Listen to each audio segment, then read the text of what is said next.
Alright, loading back up into Minecraft 1.20.1 Fabric, featuring the Spectrum mod, and Hephaestus, and probably a whole bunch of others that I don't remember well enough to mention, but are an integral part of this experience regardless.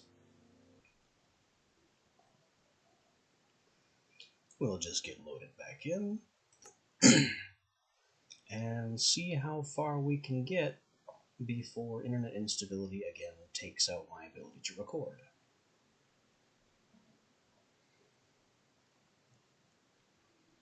Hopefully we can run later than the past couple of days. I'm not sure what's been wrong with the weekend, but it's been a bit frustrating to not be able to really spend all that much time here. I mean, I could certainly have turned around and played offline, but then what would the point have been?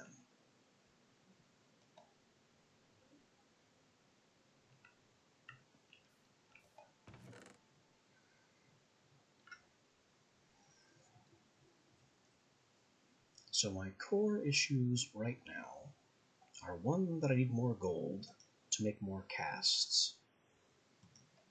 Two, that I need more iron so I can pour out some repair kits for iron. I'm also curious whether this will repair with copper. So we'll just have a look at that. No. It will only repair with its tool head material, meaning iron and iron alone.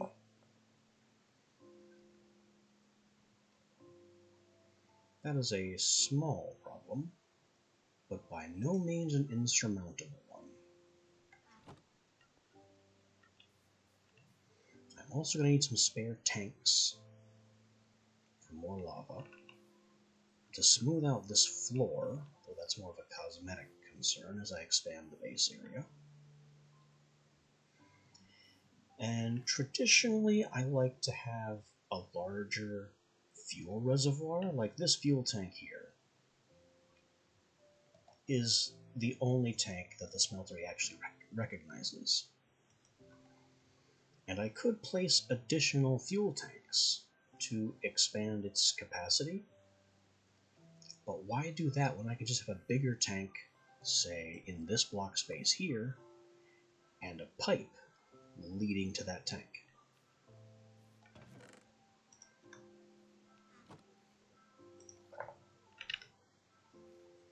And I do have pipes. In fact, this is so much cheaper than I thought it would be. What am I missing then?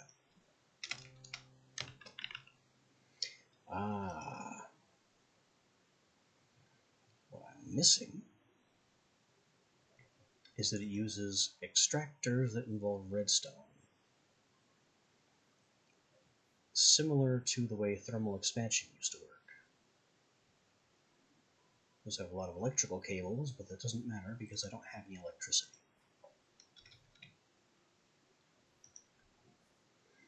We also need more food. 6 melon slices is not going to get me very far.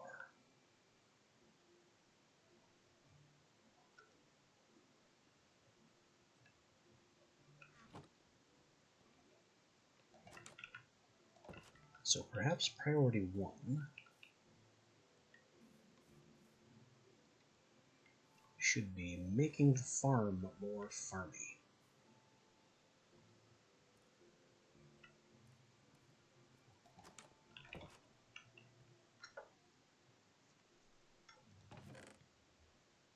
We've got some wheat seeds, and that's about it.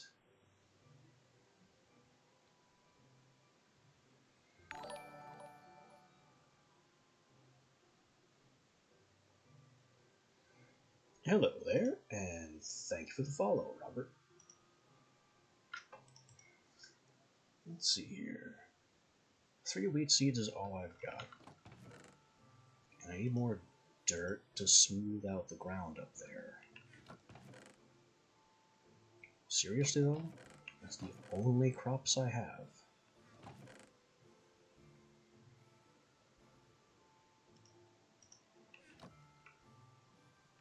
What a disappointment.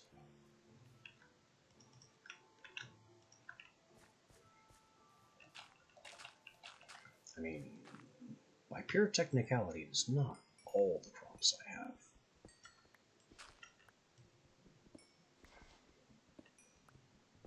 There's an obvious potential for pumpkin and melon.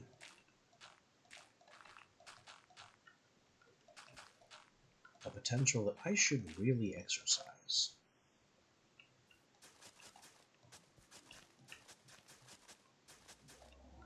But the issue with pumpkin and melon is that they're kind of irritating.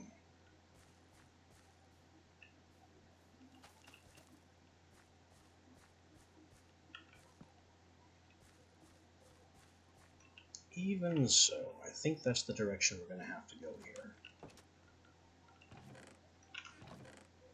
I mean, pumpkin, I can make pie with it if I have a supply of eggs and sugar.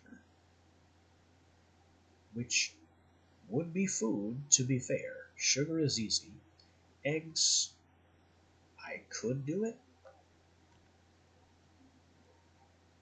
As for melons, the only way I'm getting melons is if I destroy some of my food and make seeds from it. We're also losing daylight. Daylight is such a precious resource. It never seems to last quite long enough.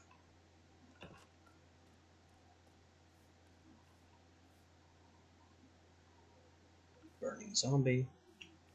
The sunlight should take care of him long before he becomes our problem.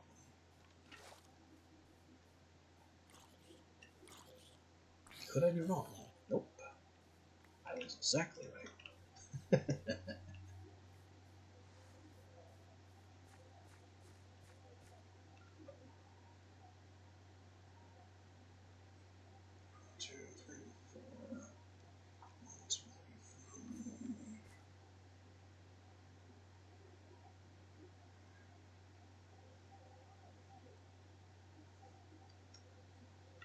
Okay, so here's what we're going to do.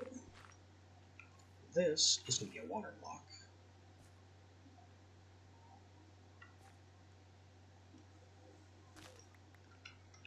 We're just going to bury that in the wall there like it doesn't exist.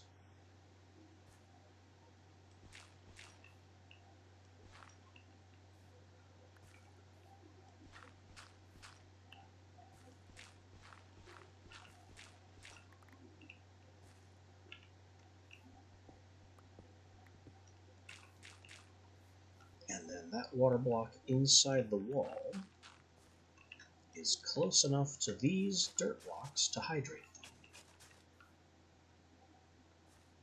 See? And now we can place a melon, pumpkin right there.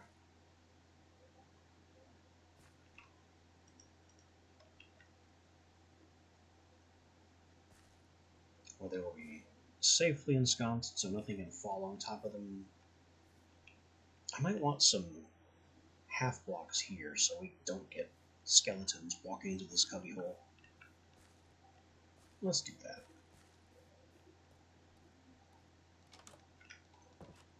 We'll get some half blocks just to prevent the undead from being jerks.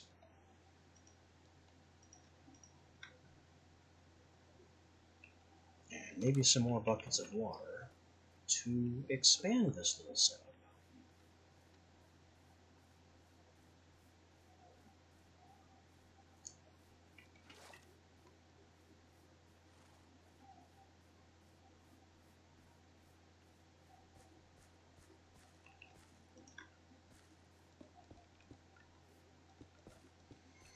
Now I don't actually know if these will fully grow the way I've arranged them.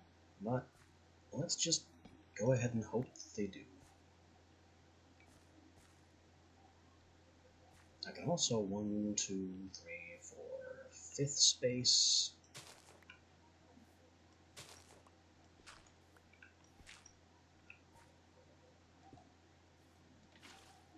Go ahead and do it some more.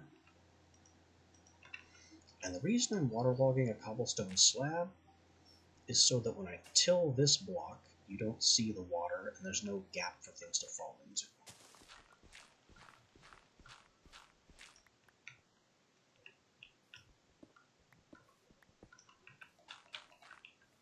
Because if you leave gaps in Minecraft for things to fall and clog up and disappear into the fabric of the universe, it'll happen.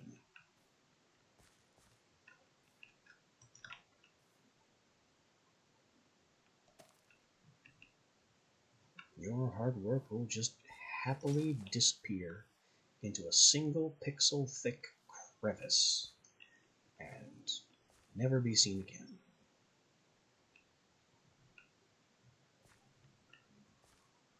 So same thing here, 1, 2, 3, 4, fifth space right here.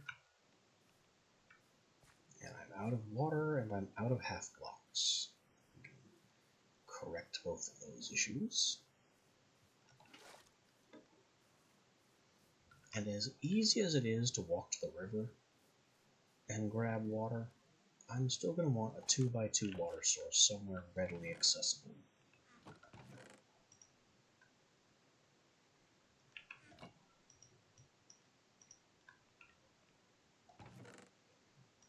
It doesn't might not be enough. We'll just make some more.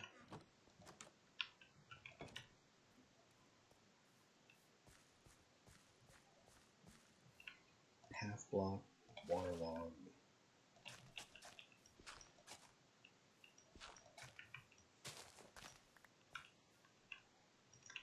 Pumpkin seed. And finish off the half blocks over the stems so nobody can hide in there.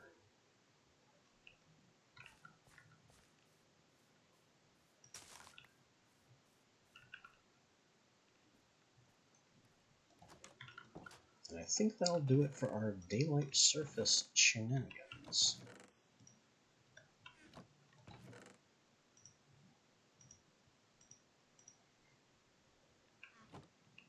Our next major mission is going to be to go back down into the mines, because iron, copper, and gold beckon.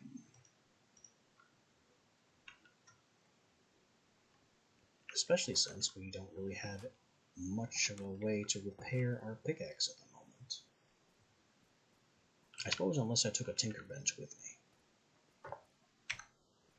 But that's not really something I feel like doing at this juncture.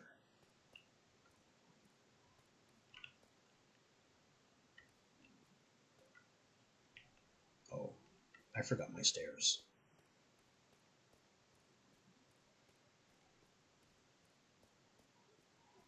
This is something you'll see me do a lot. Get like halfway down a very deep mine shaft and then go, oh, I forgot something critical.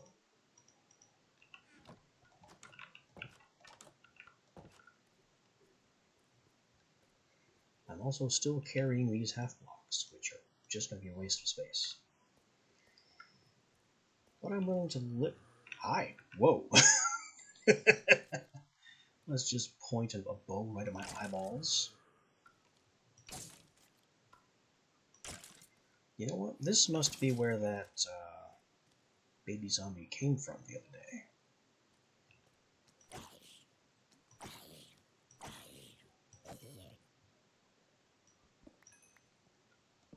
So I definitely have to make this area not dark. So I stop getting visitors from this awkward little pocket.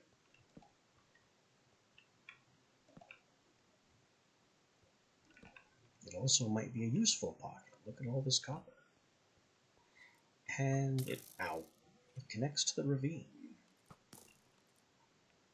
Okay, that skeleton is kind of obnoxious. I might want to go make a crossbow.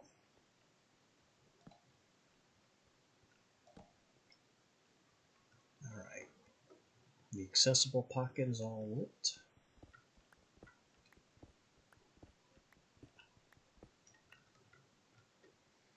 And as nice as these copper deposits are, the iron that's back with that skeleton problem is the more valuable thing down here.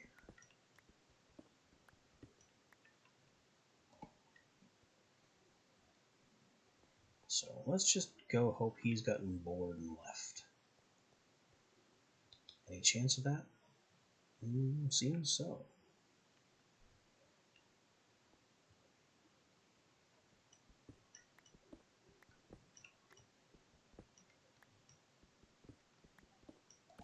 Iron for... oh, more iron.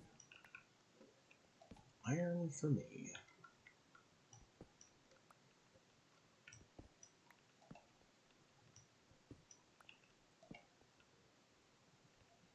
I have been down there. We've got torches all over the place.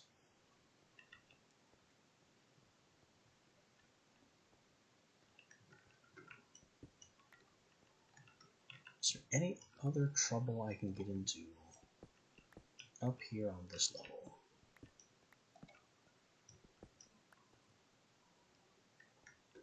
Well, speaking of I've been here, we just reconnected to the stairway.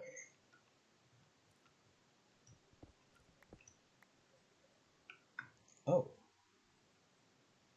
Well, that's a surprise.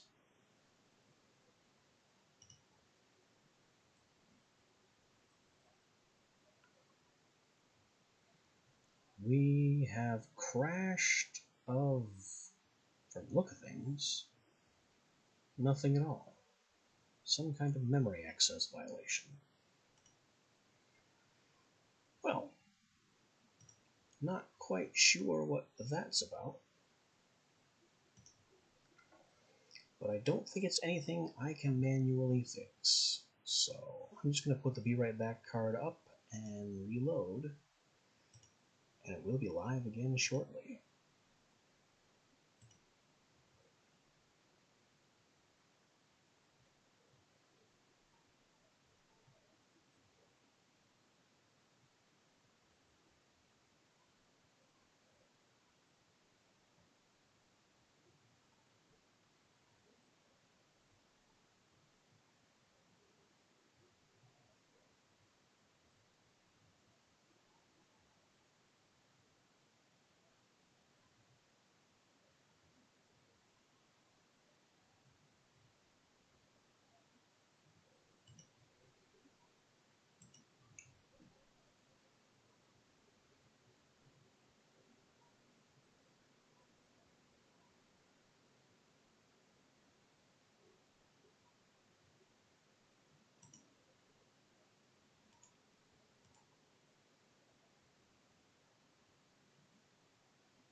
I see what's going on here.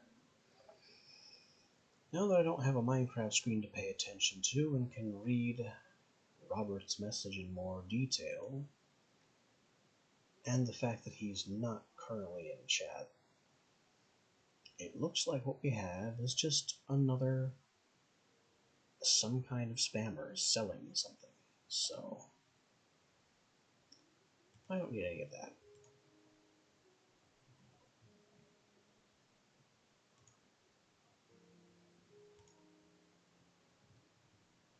The good news is we are coming back online.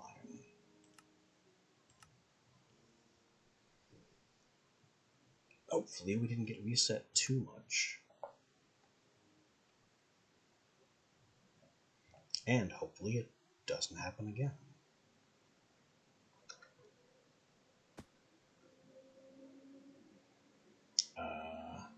That's kind of a big reset, actually.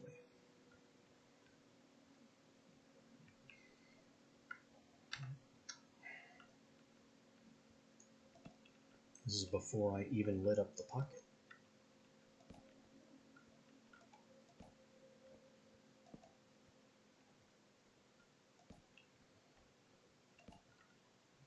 Well, that's fine, I suppose. It's not exactly a huge task. Maybe I used torches more efficiently this second time. But probably not.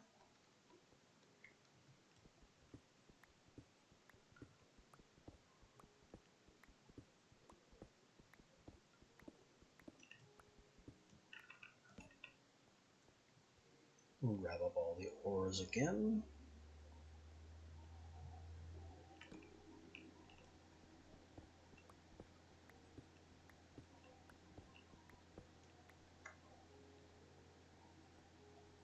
Mr. Skeleton has not reappeared.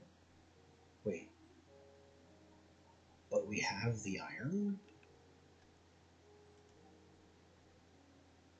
We don't have the iron. What? So these torches weren't saved. But my destroying all these blocks were. But my destroying the copper ore blocks weren't. What?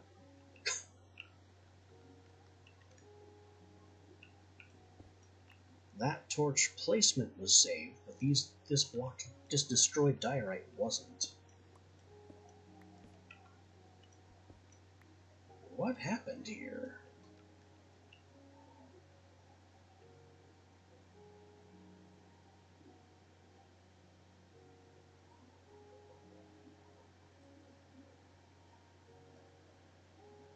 Oh well, I guess I'm not allowed to have iron. This torch, too, wasn't saved. How very strange.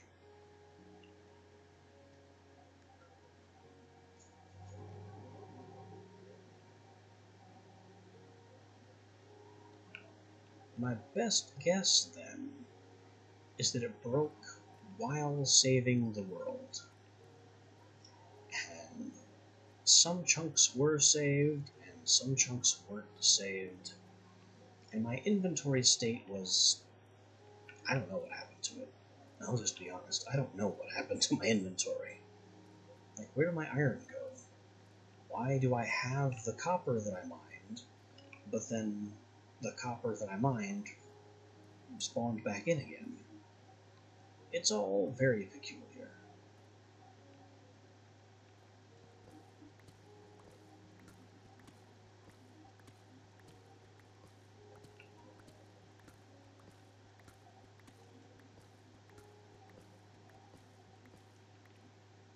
At least nothing of particular value was lost, or I'd be going into creative to restore what weirdness took from me.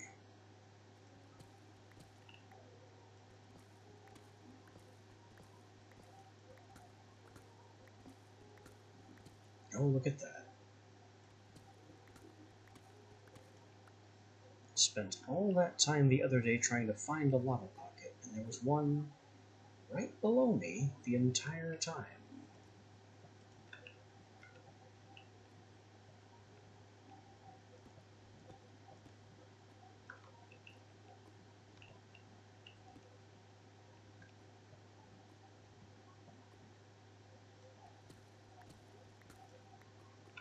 This is going to get a little tricky because I have to go through it.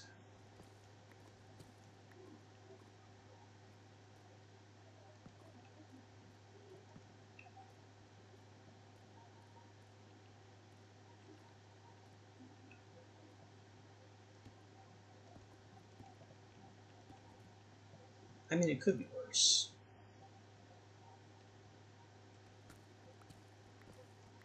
Oh, maybe it is worse.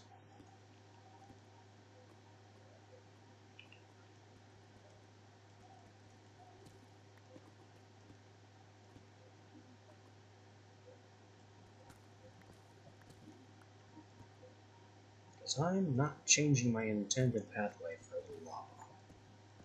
We are going straight through this.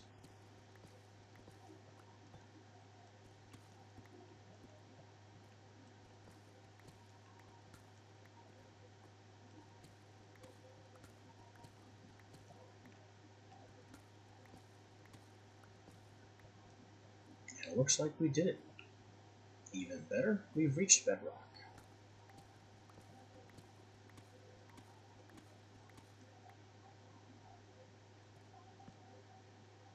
The reason this is a good thing is another one of those that'll be explained later.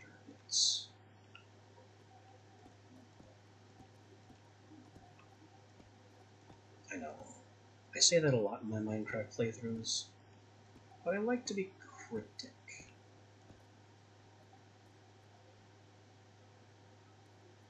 I don't know if keeping folks guessing is exactly the right turn of phrase.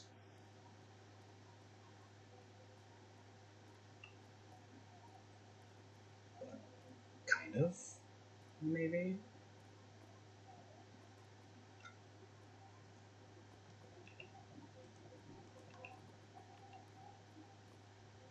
Let me also make that a little safer. So we can kind of explore what we're working with here. How did I get there? Oh, I went through here. There was a path the whole time.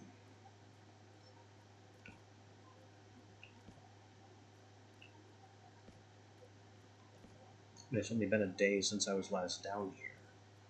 I can be forgiven for forgetting a few things.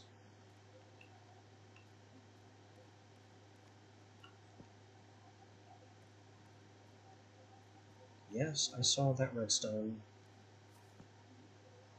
I don't consider it hugely important at this time.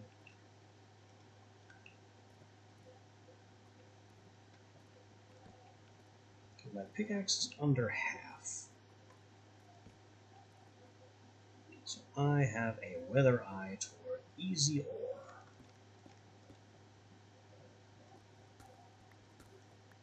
Like the iron I was denied earlier.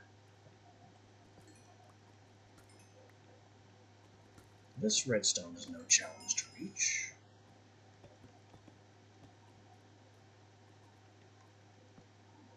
There's probably more down there that I just bricked in.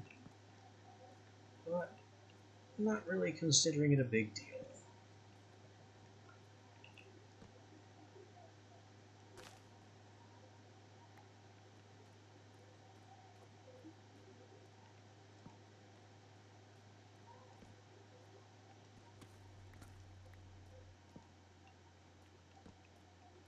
A lot going on here with the terrain generation.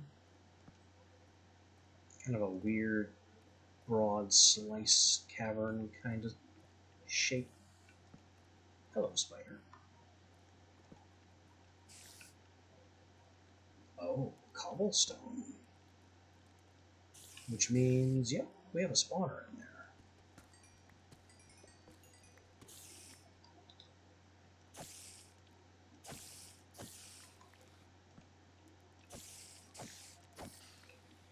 This could be pretty nice. It's also one of the smallest vanilla dungeons I've ever seen. We've got a disc, some coal, some more bones and string, another bucket, and some gunpowder. Not impressed. The chest gives us bread, which I will happily eat.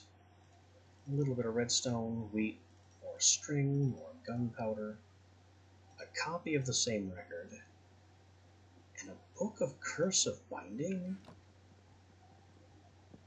Really? I can't think of anything less useful.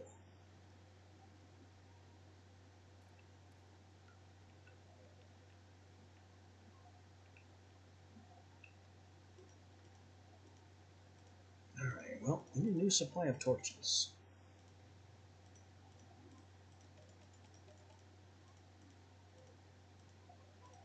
Gonna have to turn these logs into sticks fairly soon.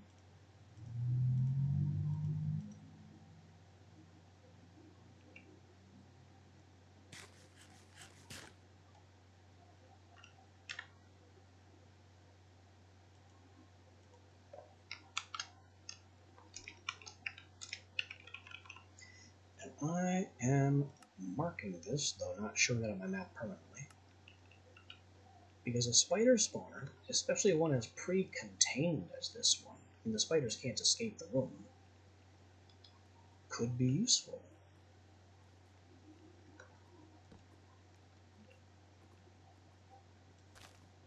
If I need string later on, and when I need spider eyes later on. Oh yes, I know more than I'm letting on. But again, anyone who's seen me play Minecraft before with previous mod packs probably could have gathered that. Hello? No growling. Not allowed. This is a no growling space. Huh? Cobblestone. That's a zombie spawner.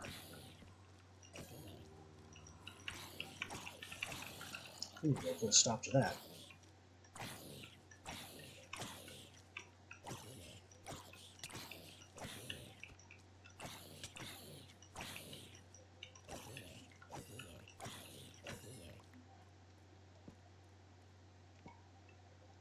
Double. Wow.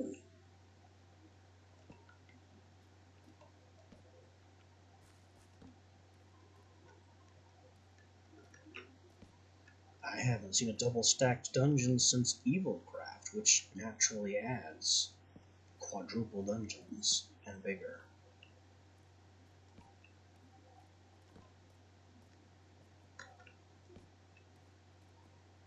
That's another zombie, another couple zombies. I don't spy any cobblestone in that direction, so there probably isn't a spawner. Unfortunately, we now have low health and a skeleton in pursuit.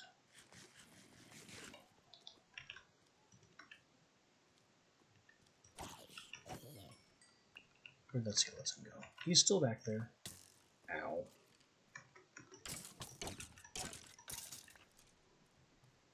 And another zombie. I want these diamonds. You are not going to stop me from claiming my first diamonds. Although my limited inventory space might. Is it just the two? Yeah, just the two. No others embedded in the area. Kind of a shame, that. Alright. Because we're kind of desperate, we're just going to eat the rot flesh. It's a terrible idea, but it's healing. And once we've gained all the hearts we can from using this disgusting desperation food, then we can top ourselves off with the real food of the melon slices. I don't really have any other option right now.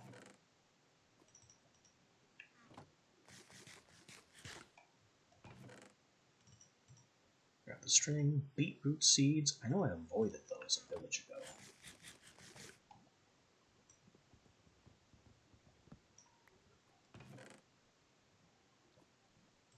More powder, string, bones, another. I don't care about another saddle.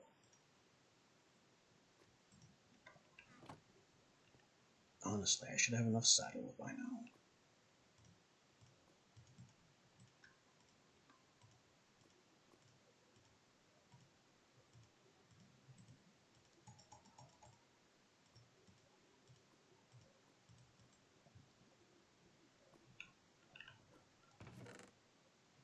Golden horse armor, also trash.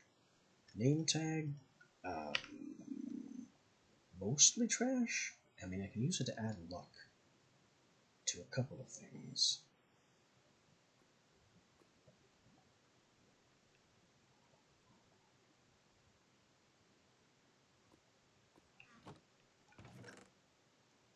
More bones, more bucket, more beetroot, string, wheat.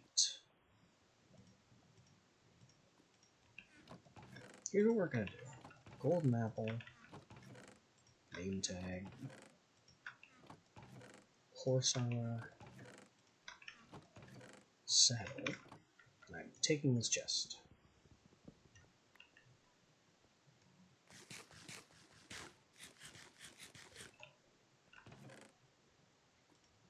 Another piece of bread to eat, powder, record, no, saddle, disc. This is 1 zombie, 2 zombie, and loot.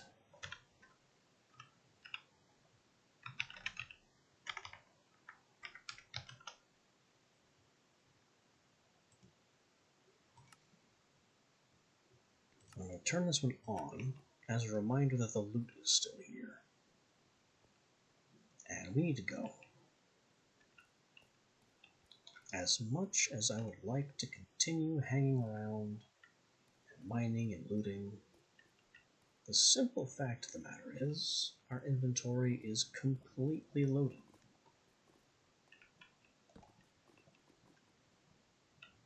Well, I could throw out this diorite in favor of this gold. Because diorite on its own has no value. It's just a rock of a different color.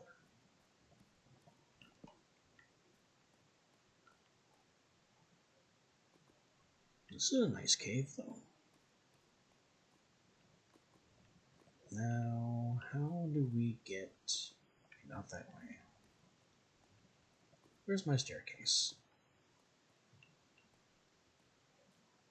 It wasn't around this way.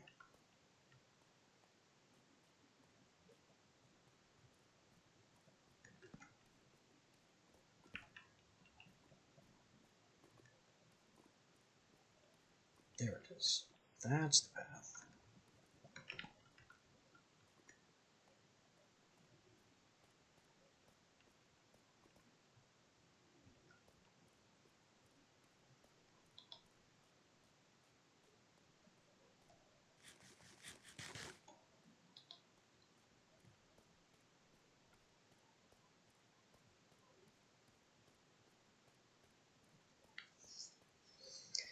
Now you may be wondering, why did I bother collecting copies of music discs, considering each disc takes up an entire inventory slot, and they don't stack? The reason for that relates to Hephaestus, the mod that our tools are currently from. See, tools have a limited number of upgrades, abilities, and other modifiers. But there are also some modifiers that can add additional modifiers.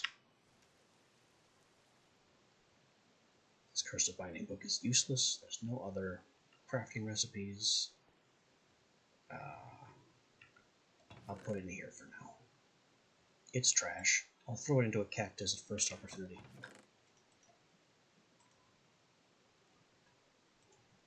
Now I can plant potato.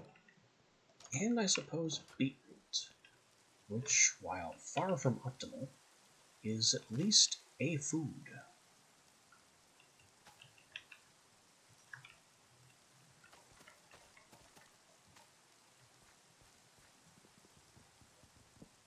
Our pumpkins are beginning to pumpkin, which will immediately turn into additional pumpkin.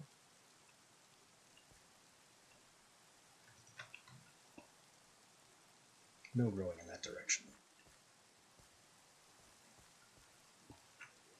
I see we have another spammer. No.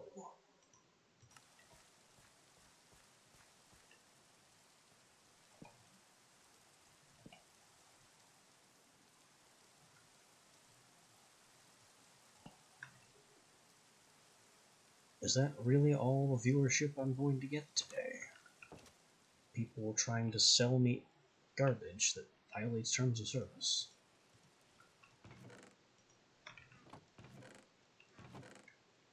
It's kind of rude.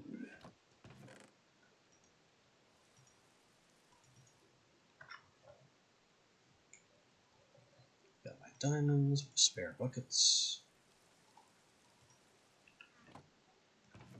I can put away these half blocks and the full blocks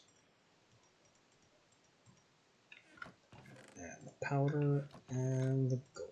Did I put the powder in the right? Yes, gunpowder's in the right place. And so many more chests. Nice to have that many chests just kicking around.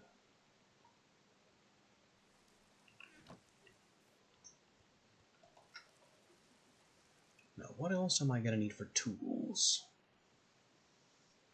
Well, fixing the pickaxe is kind of a priority.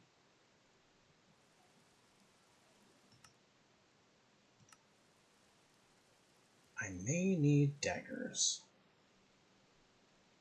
And the reason for that is going to be weird. I was also talking about a crossbow. Not that I have much of an arrow supply to justify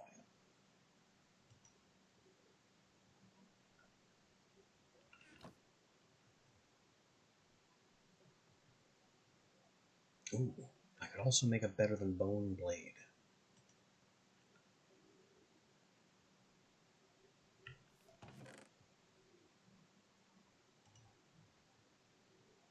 So we need the gold, need the iron, no copper. Not right now. Copper and gold combine into an alloy called rose gold, which honestly isn't a bad material. I just don't want it right now.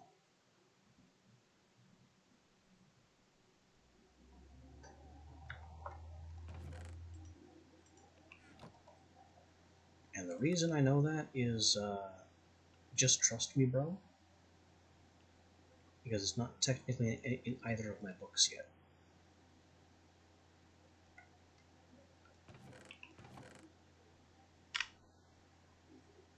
Let's see. Sky Slime to make Tinker's Gadgetry, Grout to make puny smelting, Pattern to make materials in you. I have 2 of these. I don't have this. Nether Grout for Fantastic Foundry.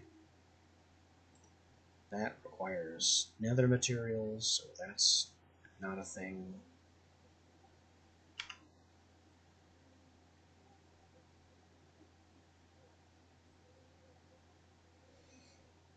I know there's an improved book, but I don't remember how to make it. Ah. After you've mastered the melter, melt down some grout and pour it onto the book to make the sequel. Also, pour some gold onto a book. Those are the books I'm looking for.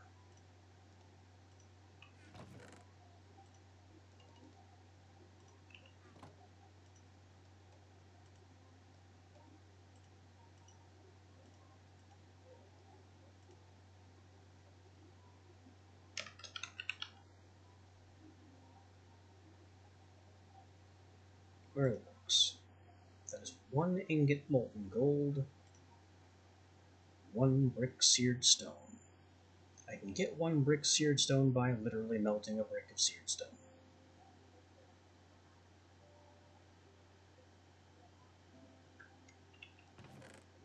Okay. And the gold will come in time.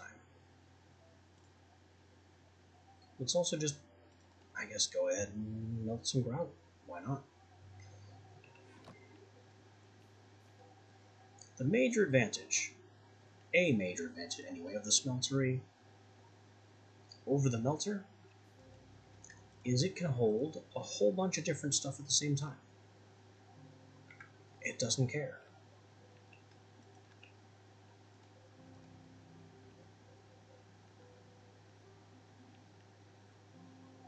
It does not care.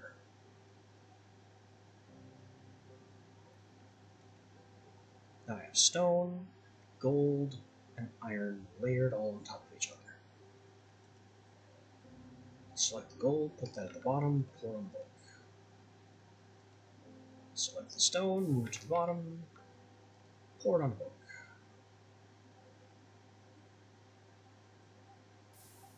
These are the books I want right now. Let's see. Introduction, Tier 1 materials, tools, traveler's gear, and some modifiers. Traveler's gear is the unique chapter here. It tells us that with leather, copper, and some glass panes and things, we can make effectively leather armor that is upgradable. And while copper is actually cheaper than leather because cows are a pain, this does make it cheaper than vanilla leather armor and easier to make. But it still requires way too much leather to be an effective use of our time. This book is smeltery and nonsense and tier 3 materials and bigger tools. So there's a Tinker's Anvil, which is made from advanced alloys found in this book. I think that replaces the Tinker Station entirely.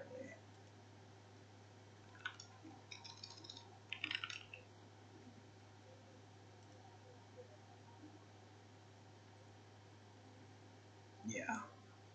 There's a version of the recipe that uses the Tinker Station and also has the same cost anyway. 3 alloy blocks and 4 seared blocks.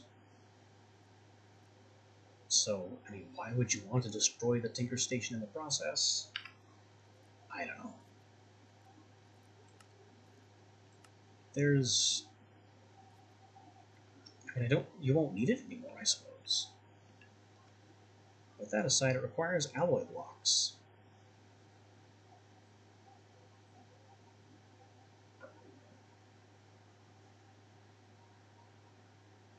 Which we'll think about which alloy block is the cheapest to go with.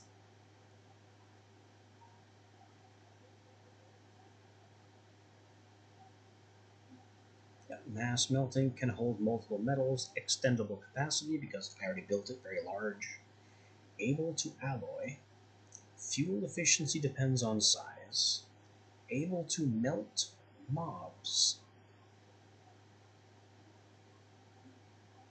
Yeah, this is how I knew to get the smeltery controller because I've done this before. There's the structure, it's basically what we've done but on a larger scale.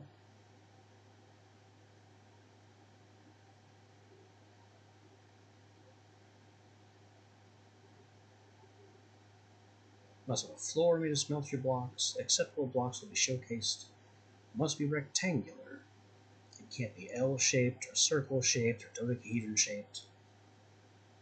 You used to be able to shape it however you wanted, but now it's just gotta be square.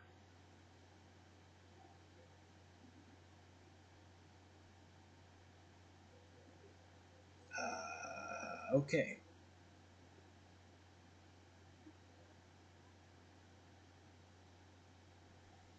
Alloying, put the materials together, basically. Smelter's UI. Seared tanks for the fuel. Seared blocks. Any seared blocks. Bricks, seared cobble. I don't even know how seared cobble happens. How does seared cobble happen?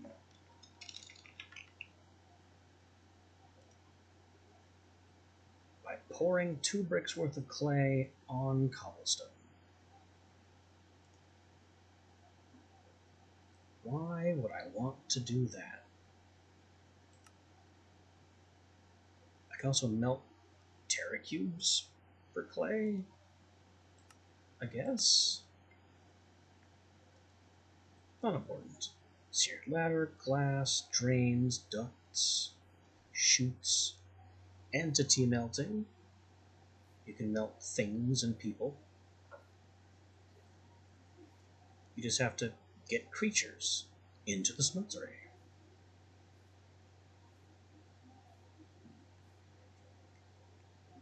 Notable entities: silverfish are worth seer stone, villagers are worth emerald, skeletons are worth milk, and there are others. Tier 3 harvest materials. This is where we start getting into things. Slime steel. Harvest tier, effectively a diamond pickaxe, with a mining speed of 6. Slime steel can be cast from molten slime steel, so I need to alloy molten slime steel. Amethyst bronze, also an alloy. Nahuatl, which is cast from molten obsidian on wood.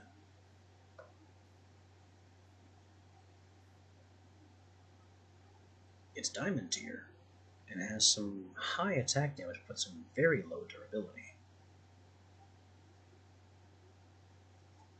It also has a bleed damage component. So, very interesting material. Not particularly useful, I would say, because of its low durability and its low durability modifier.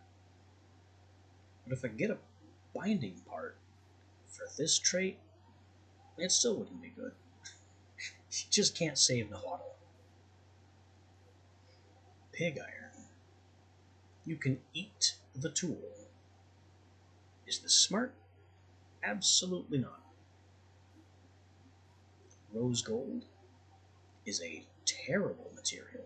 Durability is just in the toilet.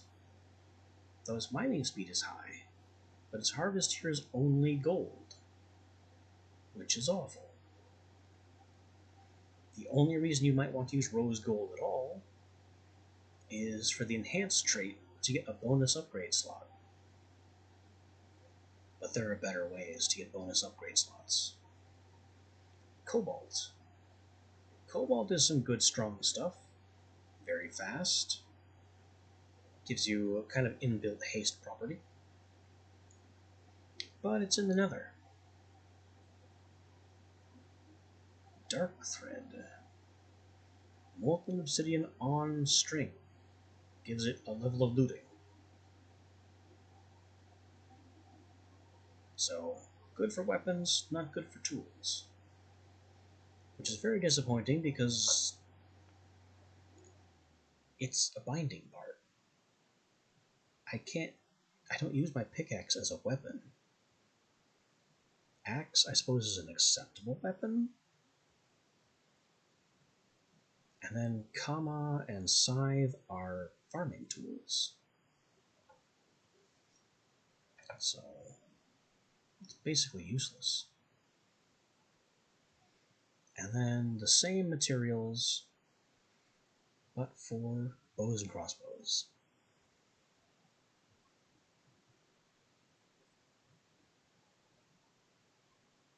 Then we get access to the broad tools, but this would have to require constructing the Tinker's Anvil.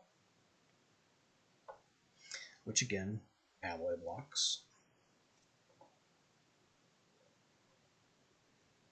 But hey, big, nasty cleaver starts with severing for the collection of mob heads. A more damaging ranged weapon, the power of the longbow. The broad axe, which takes down an entire column of logs in one attack.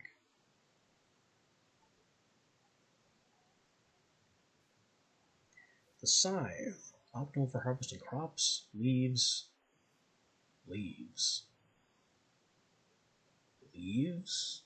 How dare you lie to me? I've tried, and it didn't really work. I guess we'll have to try again.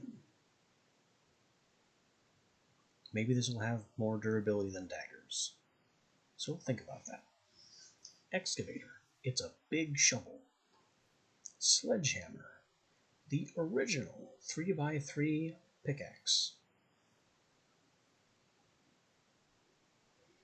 And vein hammer, which I've never actually used, but I guess could be useful.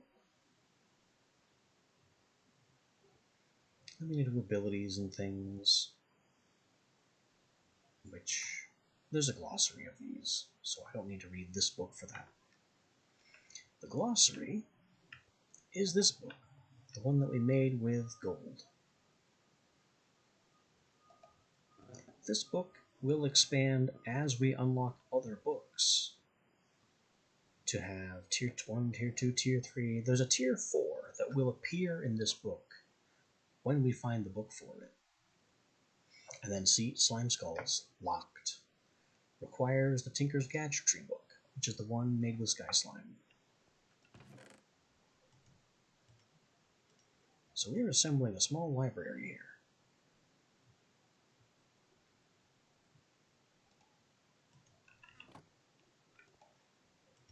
Let me just fix up my pickaxe.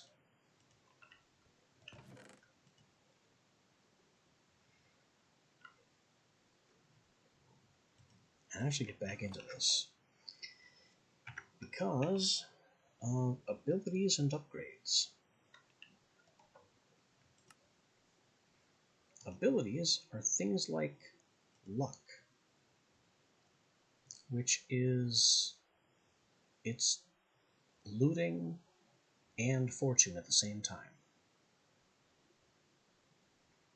Yeah, drop rate from blocks for harvest tools and monsters. So level 1 luck is a blue flower, 2 blocks of lapis, and 2 copper. The next level is gold, ender pearls, and a golden carrot. And the final level is rose gold, a rabbit's foot, diamond, and name tag. And that's how you get 3 levels of looting and fortune on any Hephaestus tool. You can also put 1 level on your pants. Specifically one of the 3 Hephaestus leggings. And this will apply an additional level of luck to your tool. To everything when using any Tinker tool.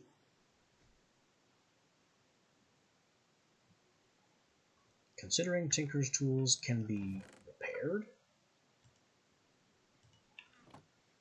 that makes it a lot more efficient than enchanting vanilla tools, which can, be broken.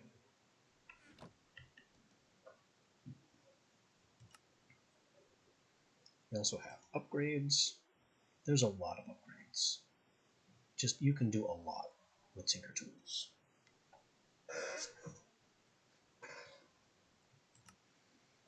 And then the slotless modifiers, which I was alluding to earlier. These general slotless modifiers, apart from died, are pretty much universally bad.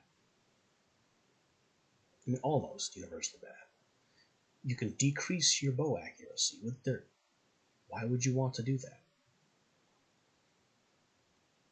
You can dye your tool, change the appearance.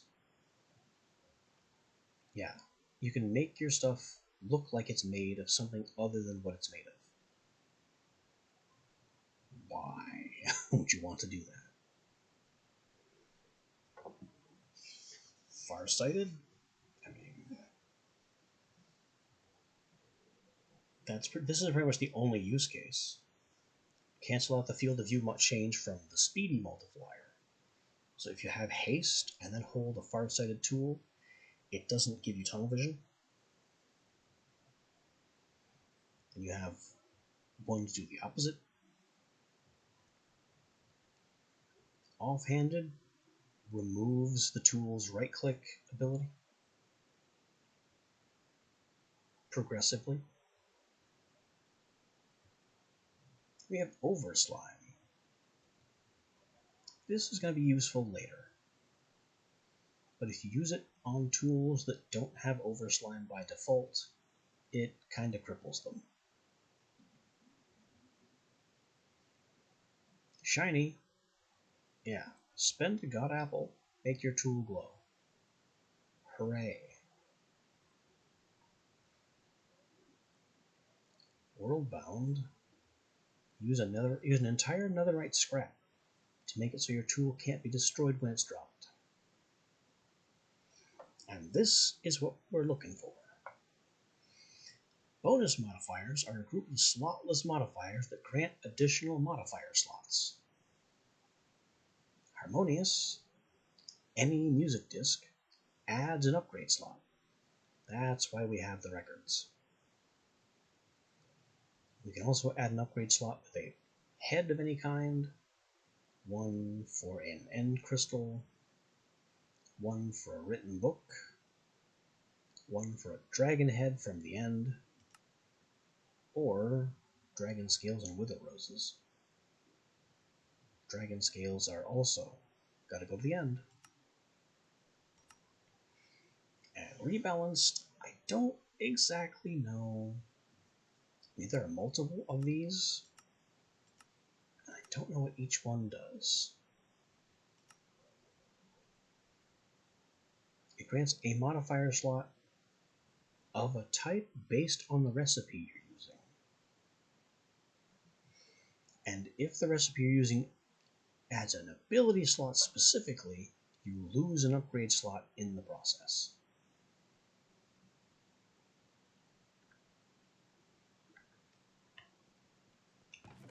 Because, I mean, I'll grant that abilities are powerful.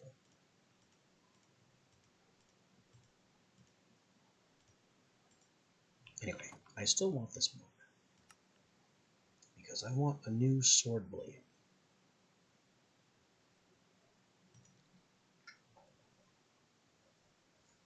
We're currently on Bone, with an attack damage of 125 and a durability of 100. That is not a great sword blade.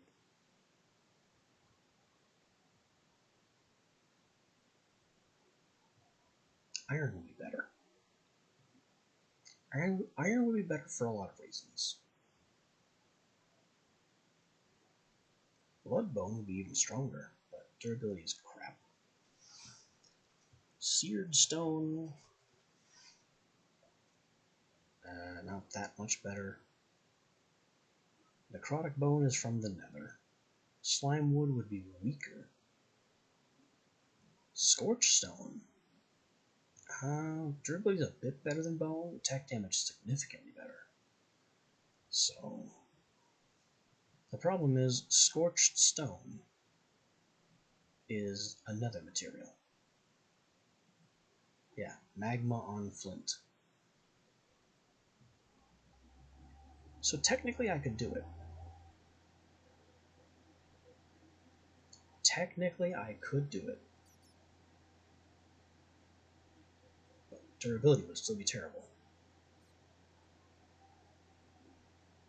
Slime Steel. Durability over 1000. Attack damage 2.5. Sounds like we have a winner.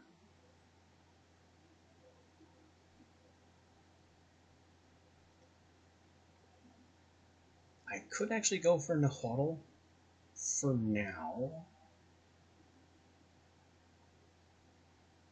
And then change to Slime Steel later on.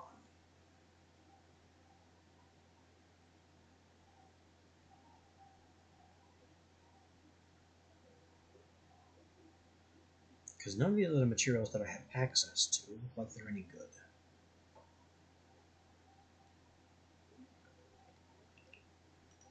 So here's what we're going to do. Put a bucket of lava inside there. Better make it 2.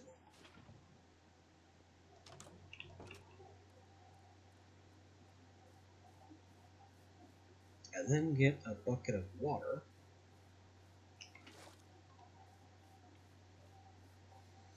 And the reason I'm doing 2 lava is because I've found that rather than 1 bucket of lava to 1 bucket of water, making 1 block of obsidian, for some reason it's 2 to 1 in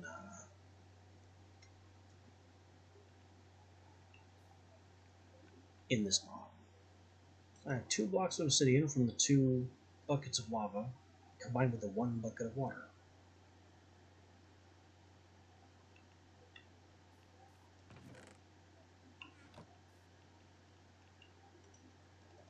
So now we'll get some planks, make a wooden small blade, table, and pour obsidian on top.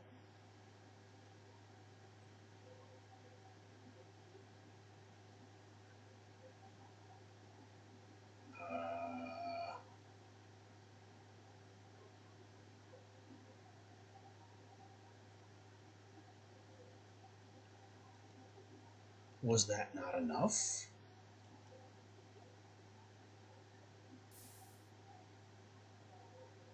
How was that 2 buckets of obsidian?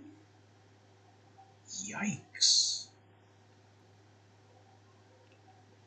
Can you tell I've never done that before?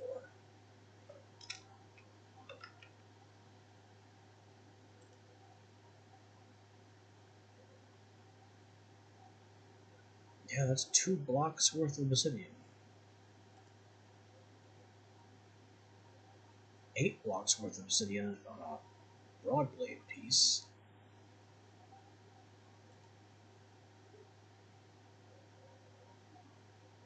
Wow. Wait. Iron, add water, makes raw iron. Why would anyone want to do that?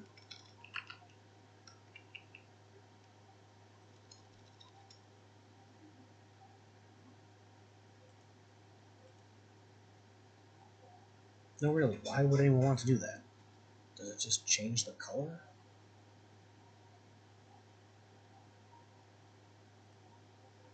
Oh, I guess it must just change the color. Oxidized copper small blade.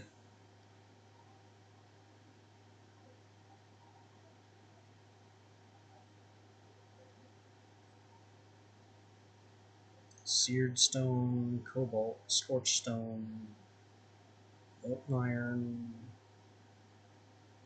There's a lot of materials, and a lot of different cast types. I'm just kind of burning time here. Anyway, bone sword. Add the new blade.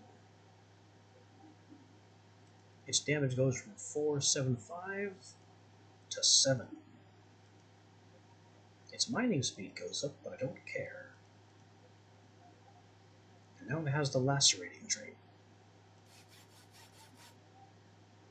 Now I don't know what to do with these bone repair kits. They're kind of useless. Well, I could use them to make repair kit casts.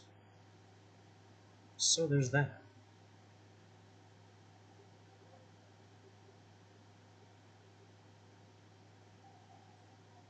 I could also add blood to make it a blood bone repair kit, but why would I want to do that? I hear the trader. Just who I don't want around. Oh, you know what? Food's been staring me in the face this whole time. We have food.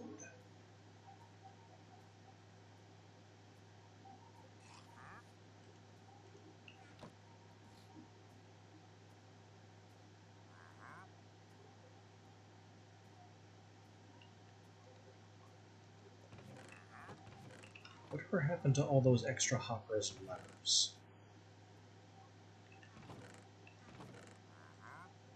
There we go. On the side of the... Ah, there's the lever.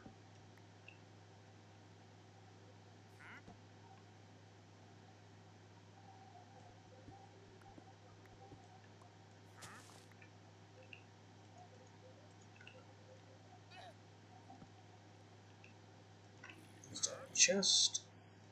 And a hopper.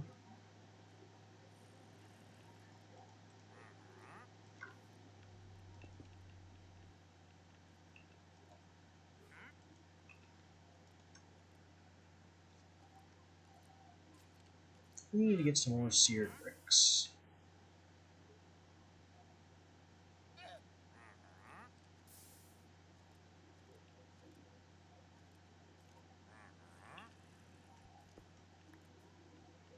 I need a cast chest. 4 bricks and 1, well, bricks.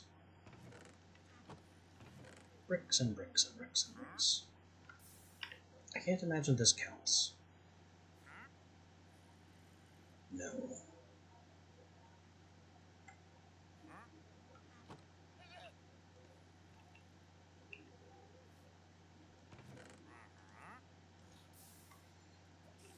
Another thing we need to do is get up to one of the Sky Slime Islands.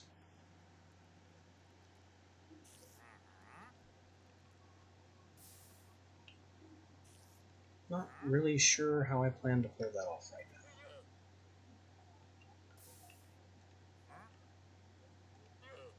We just need to go up.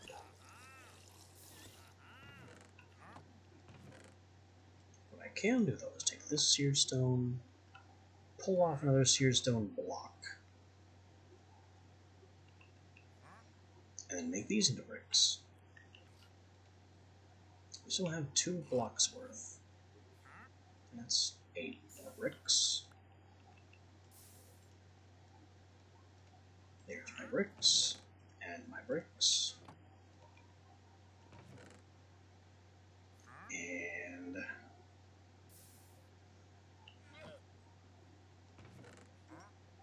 let's take this brick and burn it to make a gold cast.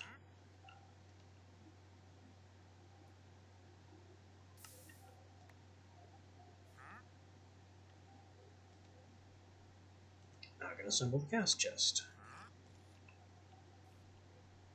Storage for a bunch of casts.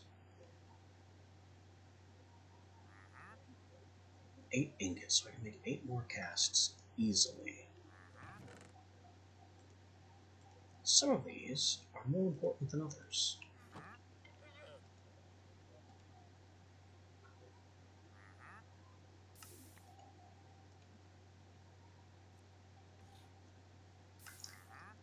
We have more garbage.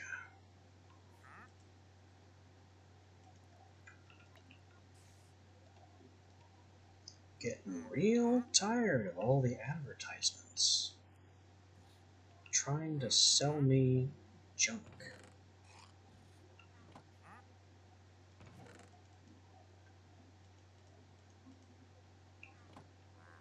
Don't need your crap.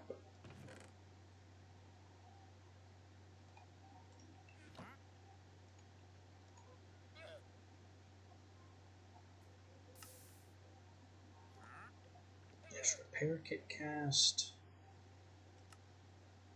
Make casts of a bunch more parts too.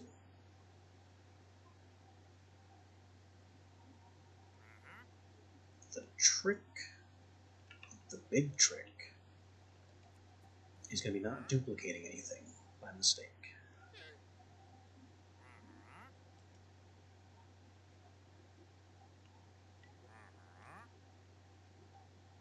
Small blade. Small blade will be important.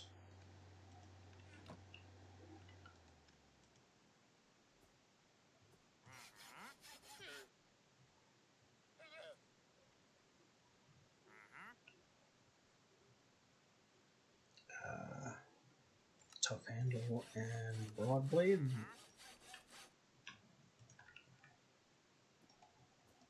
These can all be concerns for later.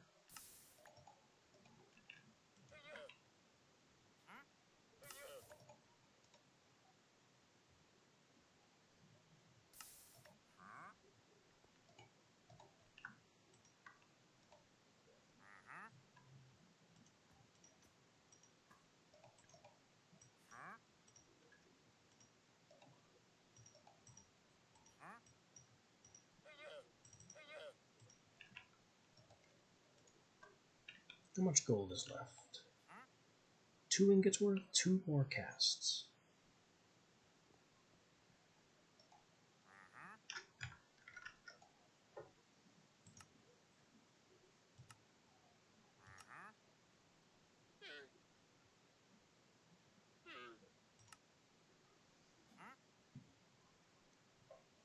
I don't know if I've done binding yet.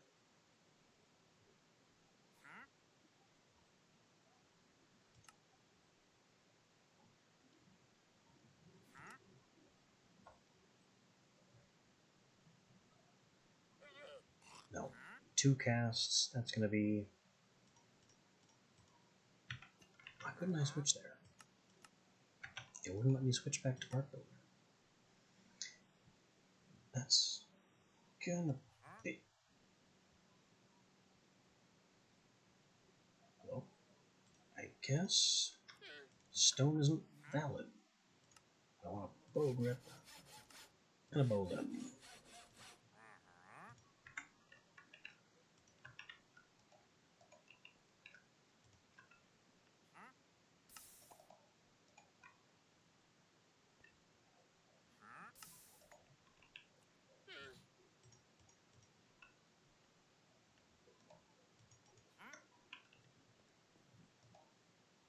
Six nuggets of gold left. That's not a lot of gold.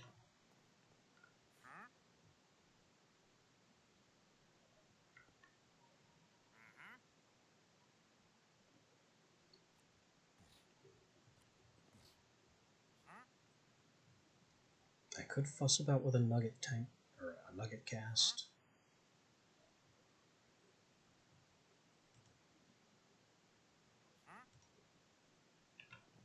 I guess this spare gold can just go in this tank.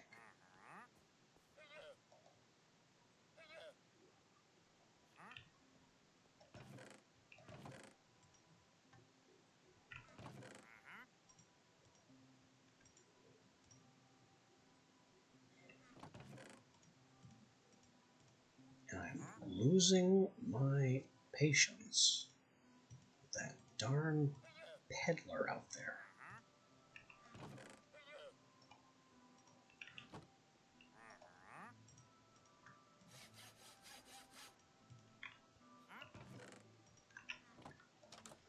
Alright, buddy. No solicitors. You are in a hole. You are selling absolutely nothing of value. So you have brought me leads, and I'm thankful for that.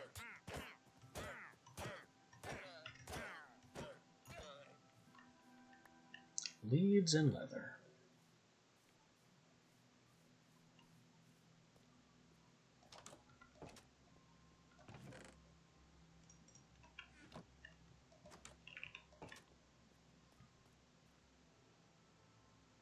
Now, we need to go up, which means probably east across the desert. I know there was also one in the north that I saw but didn't reveal. But I don't know exactly where that is right now, so I'm not going to concern myself with it.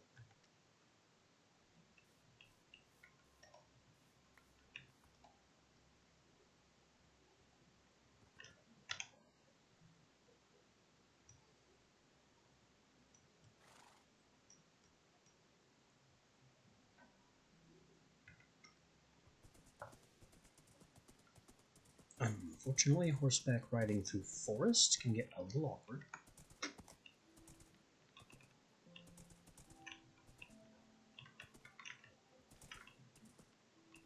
Because you will often find your face embedded in trees.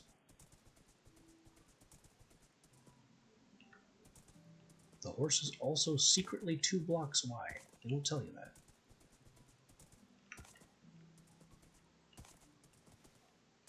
Ooh.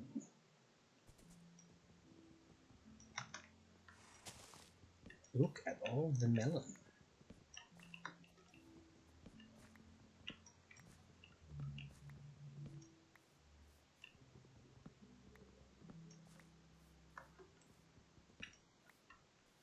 Anyway, I was not here for free melon.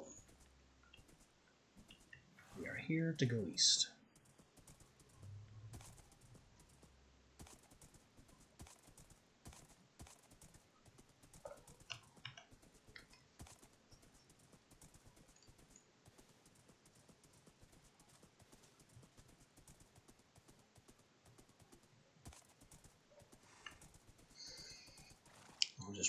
Why did you stop? There was nothing to stop on.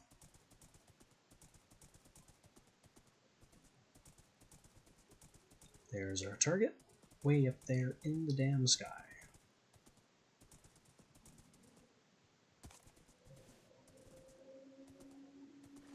Of course, you can hang around here. I'm going to get my cobblestone and prepare to climb. Near all of this nonsense. I guess I'll start way back here. Oh, the skeletons saw me anyway. I tried to... Ow!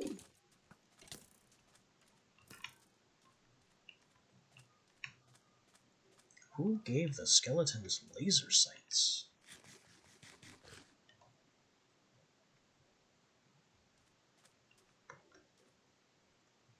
Also, we've run out of daylight, so... also not good.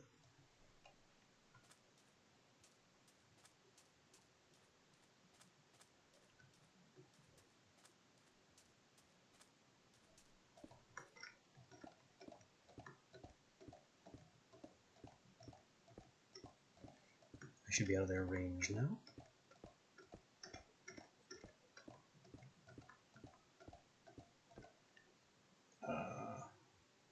One thing I forgot to plan for is how I'm going to get down again.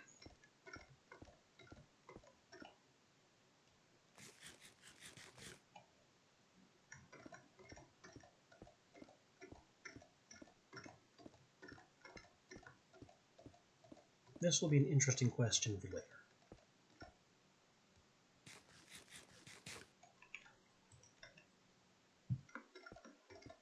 For now, the goal is just to get up without one of those slimes bouncing on my head. It seems like they know I'm here. They just don't know which direction to go to get me.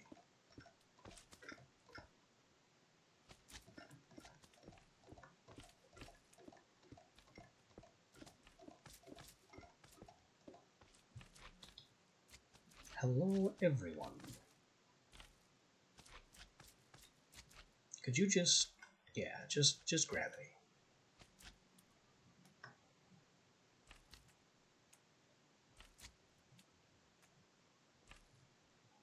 Alright. So I would have liked to do this before nightfall. For pretty much the reason you see before you.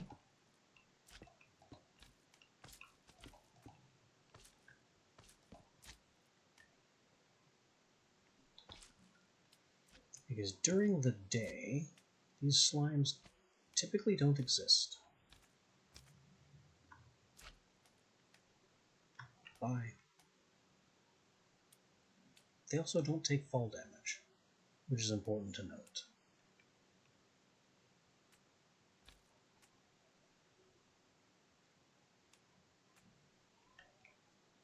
Alright, the worst is over.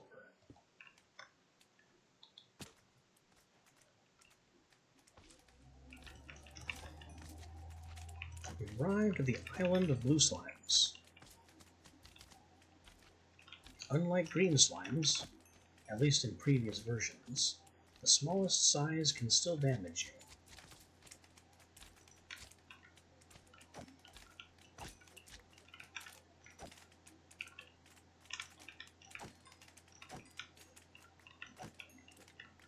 That's why I'm being very cautious with my movement.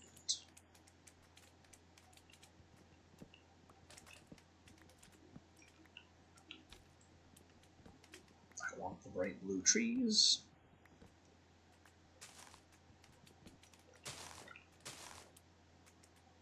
I also want the slimy vines.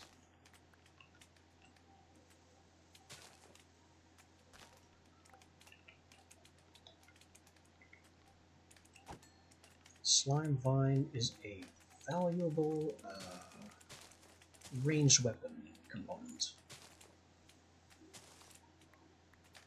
I don't think I need the slime leaves. Those can just stay up there and decay.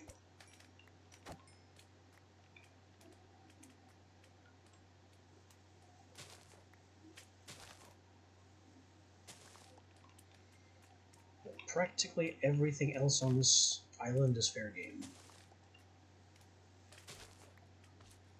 The slimes, the wood, the vines, the dirt, these slime blocks, even the grass, I think. Yeah, the grass goes into slime cake, which I've never actually made, mostly because I've never had shears up here.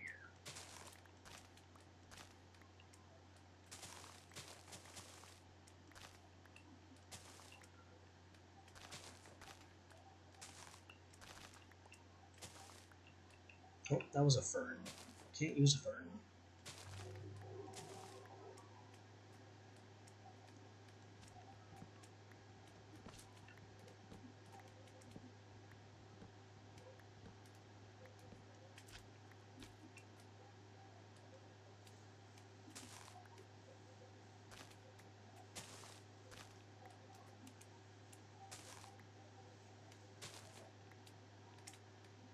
These sky slimes either aren't hostile or are very confused, because they don't seem able to reach me.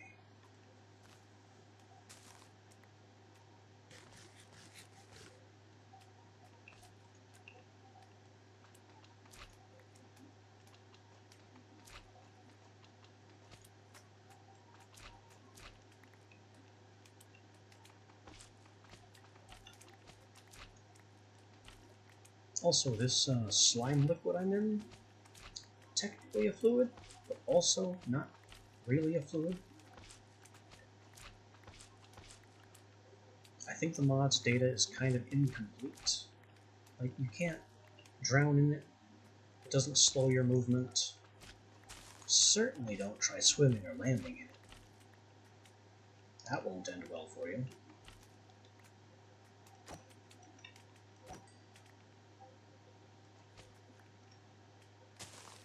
Yeah, I'm just jumping normally in this weird blue liquid.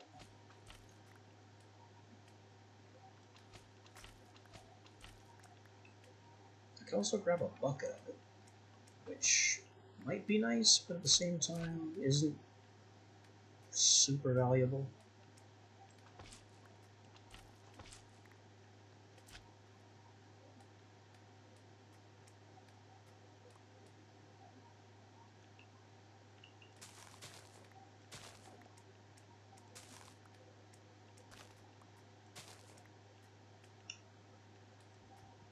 I've mostly got what I came for here.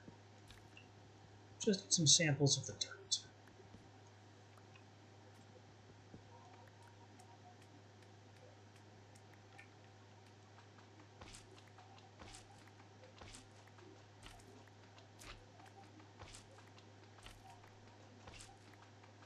Because the sky slime dirt can be smelted into sky slime crystals. Don't remember what those are for. I think they're another one of those valuable later things, but I never use them much. The important thing about the sky slime dirt, to me, is that these sky slime saplings can't be grown in normal dirt. It has to be sky slime dirt. So this earth slime dirt,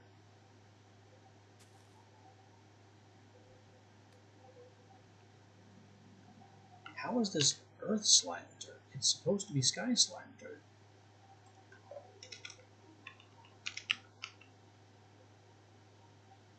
Yeah, there's a sky slime crystal, which you get from sky slime dirt, which I guess you create from pouring sky slime onto dirt. Since if anything is sky slime dirt, I'd imagine it'd be the dirt of the sky slime island, but apparently not.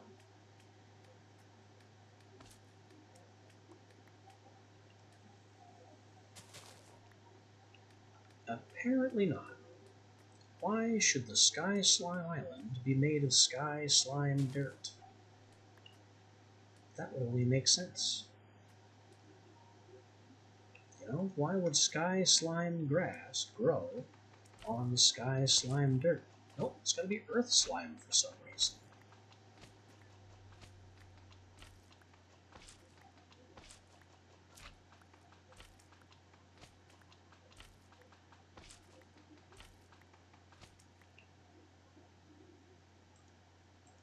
let's get this up to 64, and then call it done.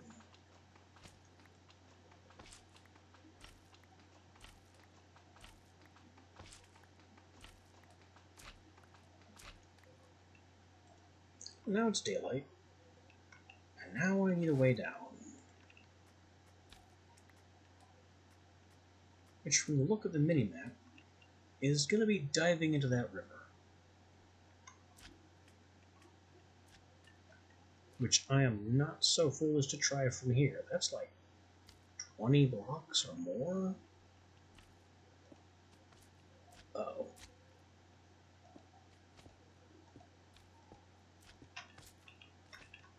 Uh-oh. I need to move faster before he reaches me and knocks me off.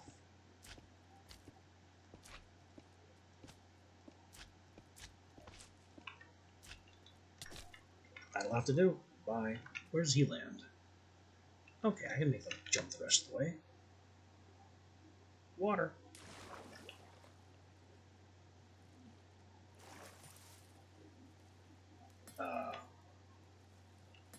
Trident noise? No, thank you.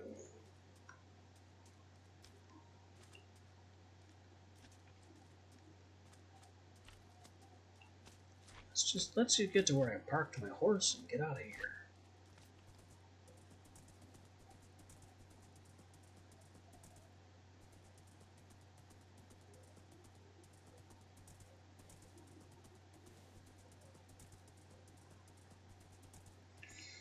So we have Sky Slime and regular slime, which is excellent. Because with Sky Slime, we can make slime steel. I don't remember the exact recipe, but it can be looked up.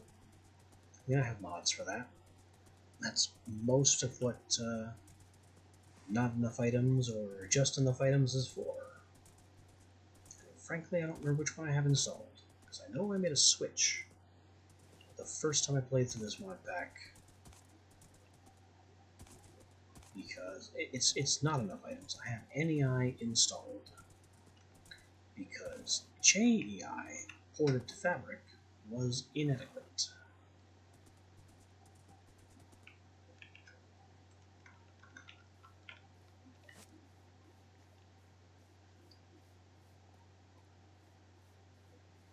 Let's see, 1, 2, 3, 4.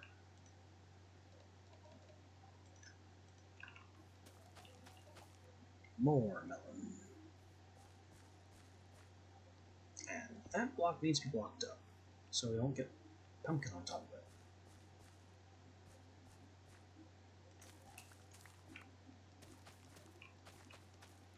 Wheat is coming along. Potatoes are potating. Beetroots, I mean, maybe I could do something with the beetroots. We're kind of food limited, so I guess food is food. Beetroots are fine. It just takes 6 of them to make soup. Or I could melt them into beetroot soup, and then pour that beetroot soup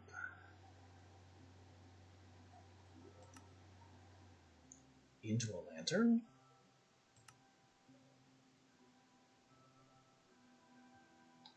Nowhere in this recipe list does it imply pouring it into a bowl. So if I melt beets to get beetroot soup in the smelter, weird as that idea is, I then lose the ability to drink it.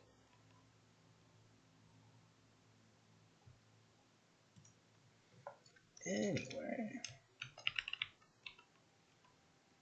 we need to know how to make molten slime steel, which is alloyed from iron, sky slime, and seared stone.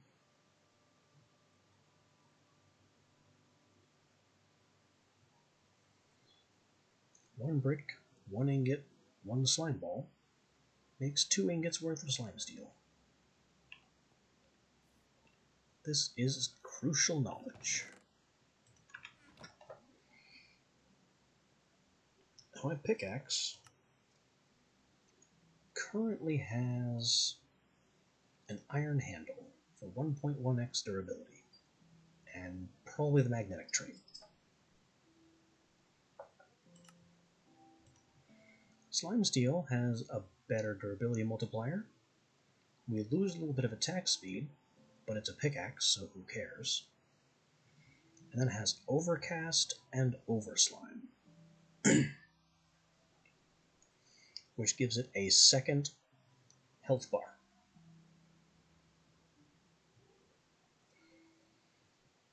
This second health bar by itself does very little,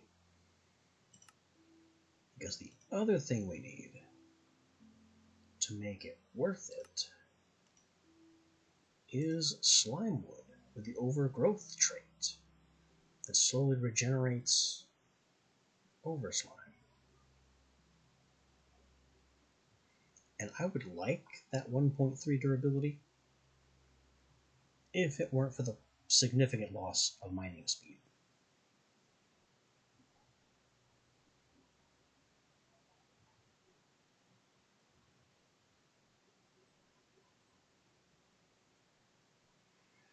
I kind of want to keep the copper binding for the copper trait, but I'm not going to be able to get away with it because I need a slime wood part to regenerate. So it's going to have to be a slime wood binding, a slime steel head, and the handle can continue to be iron.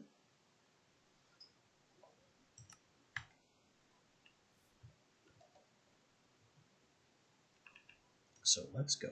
Skyroot is a type of slime wood.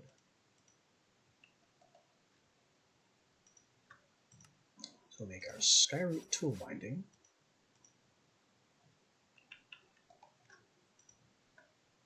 This gives our pickaxe an Overslime bar, a very small one, and the ability to regenerate Overslime passively.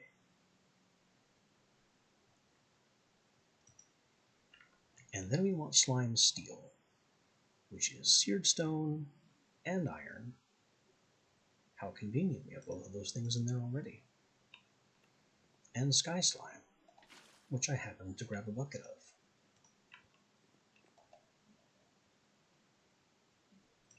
That entire bucket is now Slime Steel.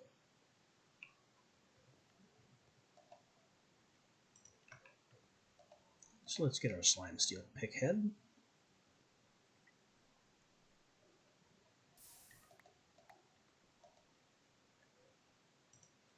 Our Slime Steel small blade.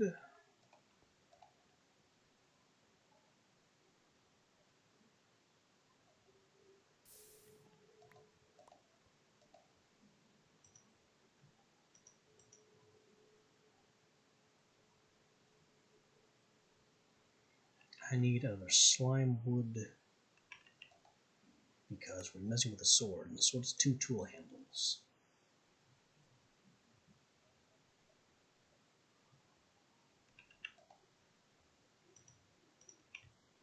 So let's get an iron tool handle, the actual handle, and then a slime wood handle for the crossguard.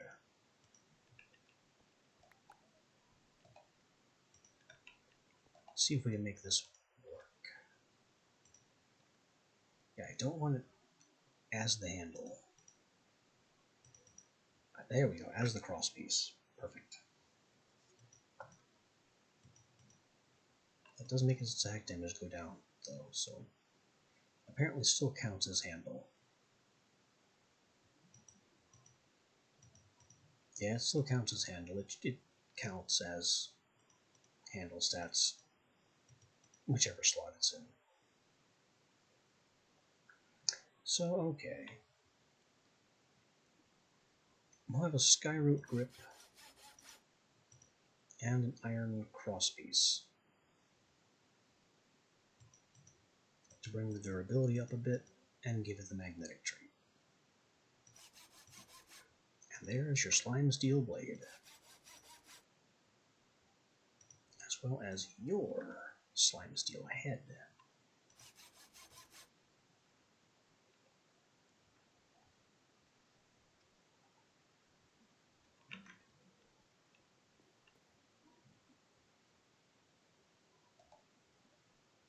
With 4 ingots left, how is Slime Steel as a crossbow material?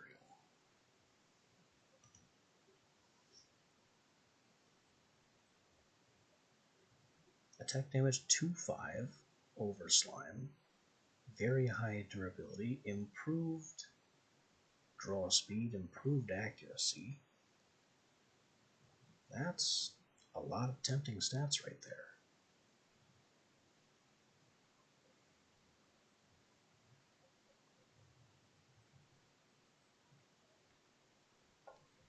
Alright, what are our crossbow's components? Grip, limb, string. So I need one of these things to be a grip, and then I need slime wood to be the other. I don't like how this is shaping up though.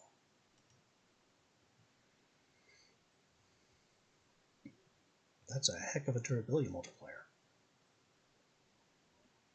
But the actual durability is garbage. So is the damage. So I don't think I'll be doing slime steel and slime wood as a crossbow. That just doesn't look like it's going to work.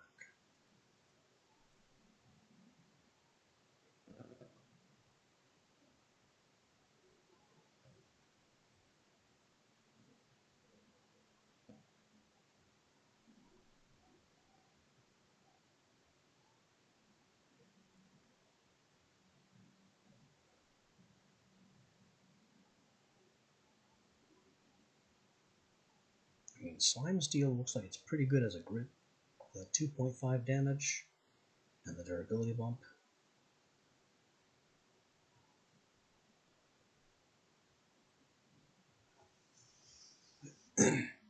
Cobalt, though. Cobalt has always been the king of crossbow.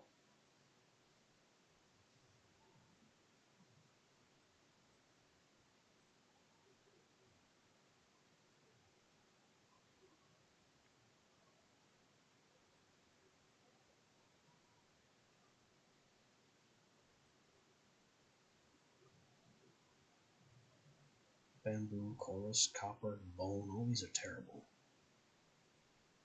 Very terrible. Wood, attack damage 0. Hooray. Actually, this is a melee. Why do I care about attack damage on a ranged weapon? All that matters is velocity.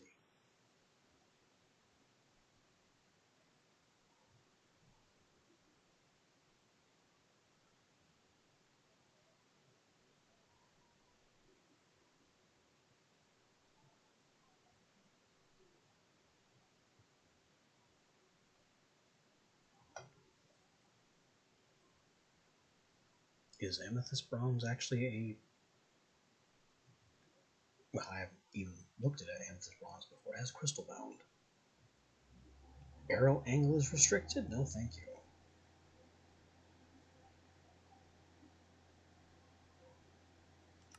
How did Slime Wood look for velocity? Slight velocity penalty. Of course, I'm still worried about the durability value.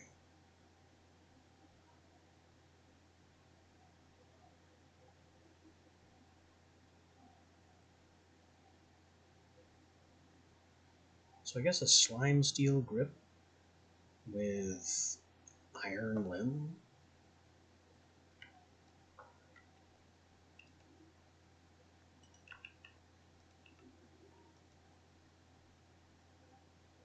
One ingots. What does it cost to make a limb? 2. I don't have enough iron in there.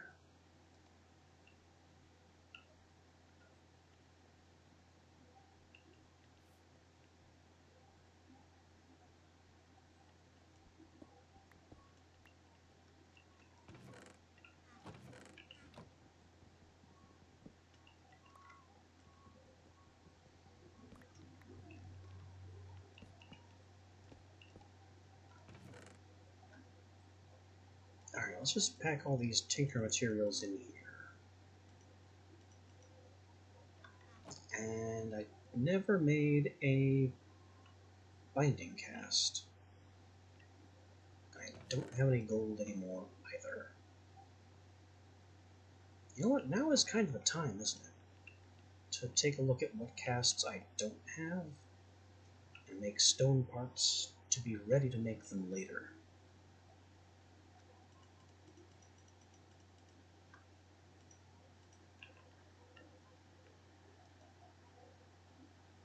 So, binding, I have tool handle, pick head, repair kit, round plate, axe head, small blade, tough handle, large plate, broad axe, broad blade, hammer.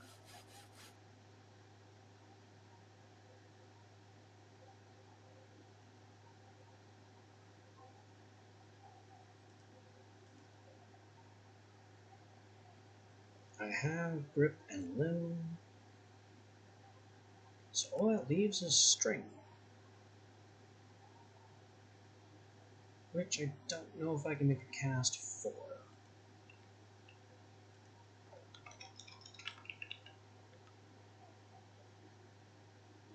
Slimy vine, dark thread, slimy vine, chain.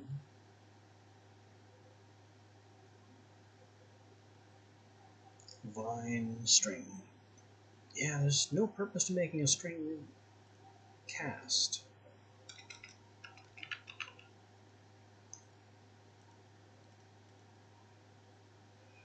And it in fact is not possible.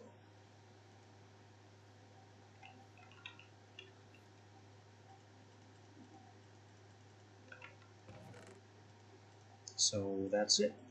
That's all the stone parts that I need to make gold casts for.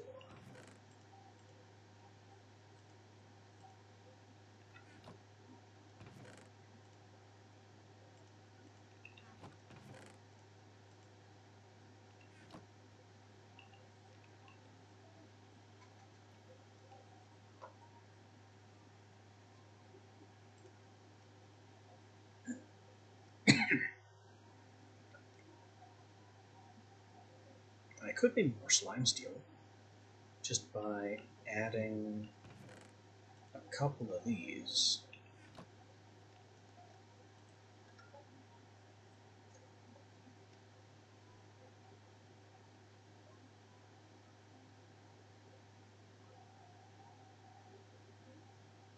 Oh, not enough iron. I can fix that.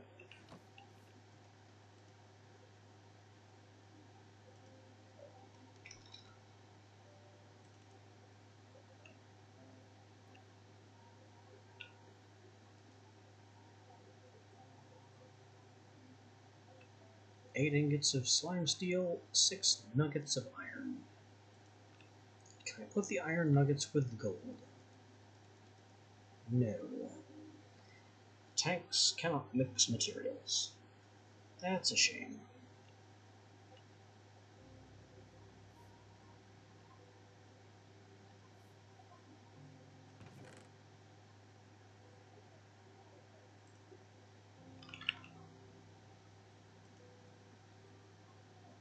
Speaking of tanks, I need more tanks.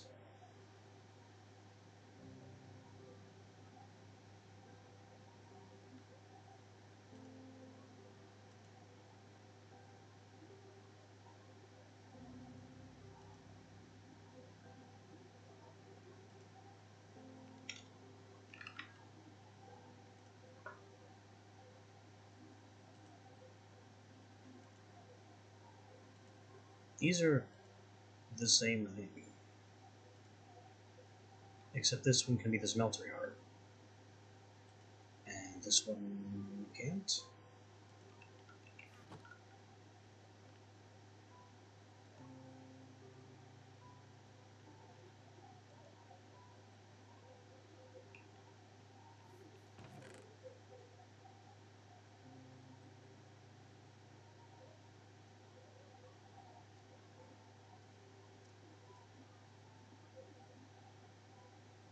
Let me release records and just preemptively put Harmonious on my pickaxe.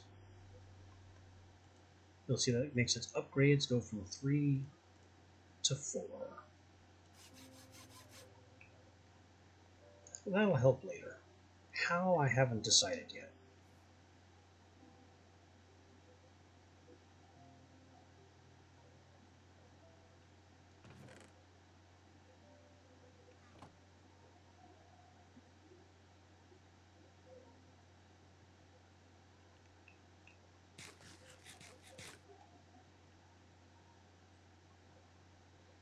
I need to do more digging and also more exploring.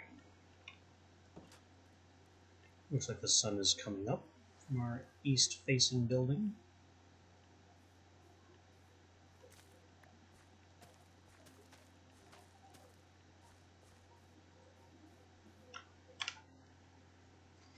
There's something I need that I haven't found yet.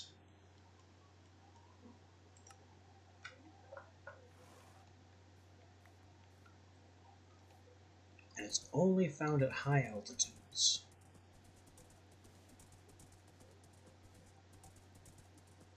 And unfortunately, strange as it is to be calling this unfortunate,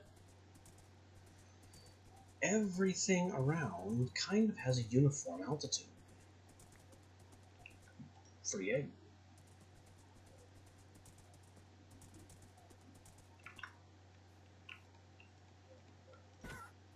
Okay. Trying to break the grass so I can put the lead on you. And I hit you instead of the grass.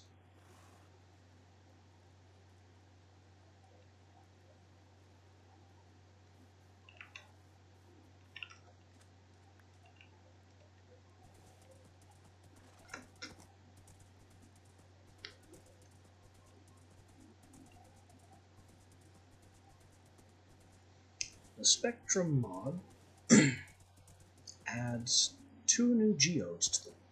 Where? What?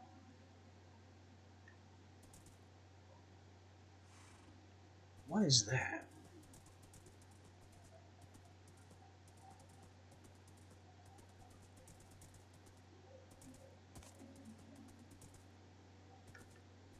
Excuse me. You hang out here before I lose my mind.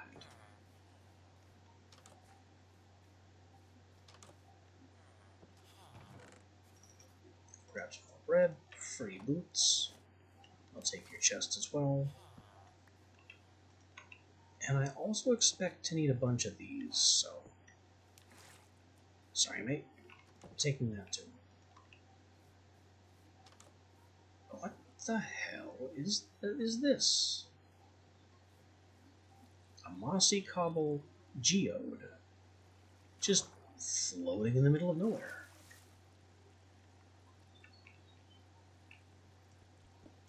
Is mossy cobble good for anything particular? No, it's just cobble. I could turn it into andesite, or seared cobble, or crush it into gravel. So it's just cobblestone.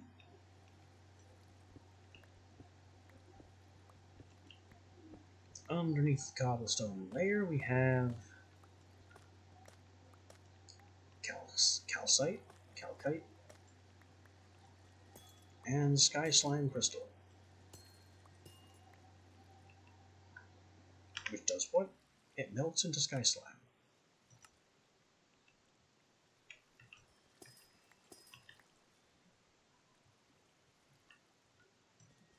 And otherwise functions like a geode.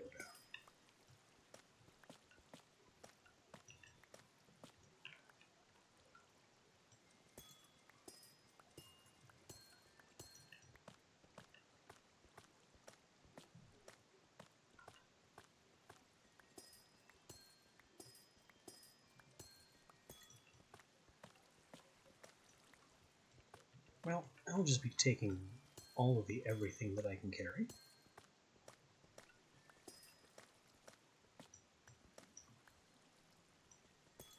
Though apparently none of the budding crystal blocks want to give me any sky slime crystals. That's fine.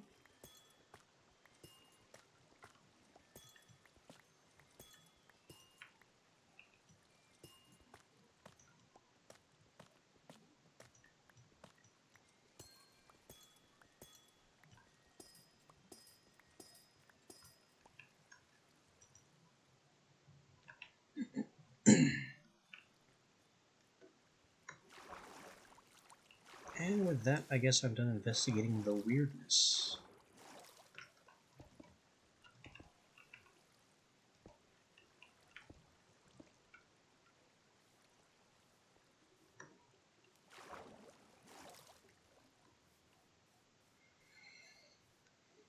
Let me just go back and grab my horse and carry on looking for what I was looking for in the first place. Some manner of mountain. Any kind of mountain, really.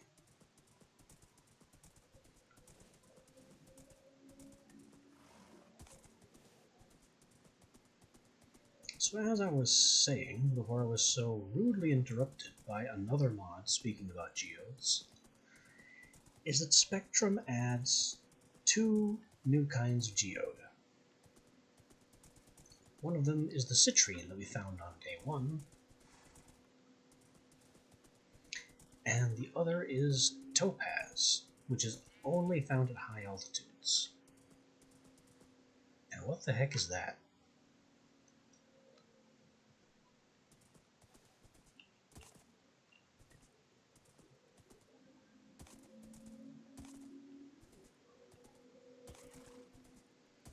I mean, based on its height and coloration, that may be a terra slime island, or a clay island, basically. Could be useful. It's made of grass blocks, and has oak and jungle trees on it. Maybe not important.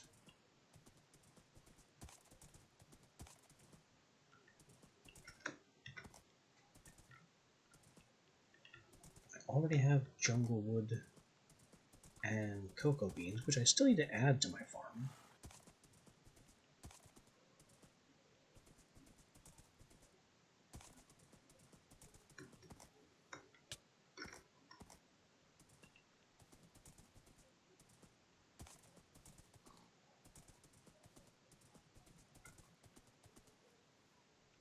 Ooh, clay. Also important.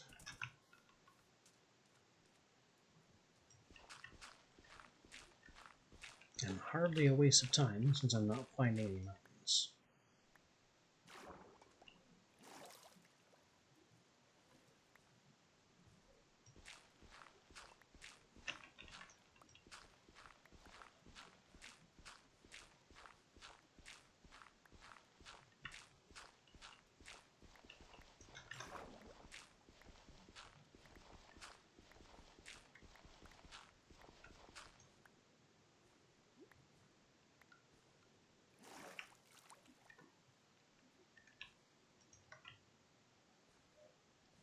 Alright then, back to horse. And running over hill and dale in a kind of futile fashion. Maybe west?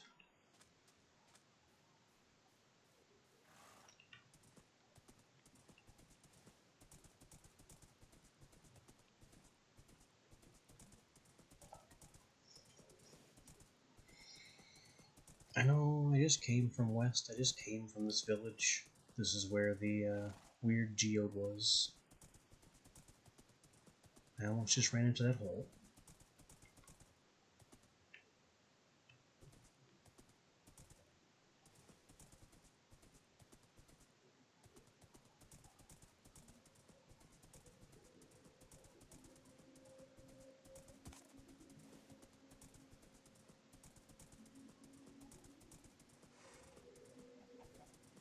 And there's nothing here but more ocean and another Earth Slime Island.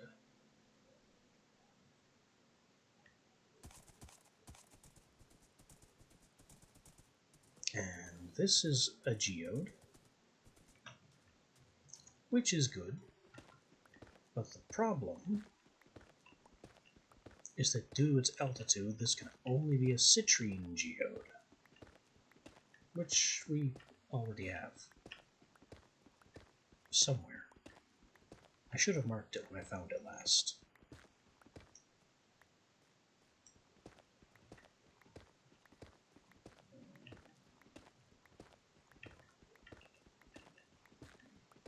The smooth basalt and calcite I keep grabbing because they are important structure blocks in Spectrum.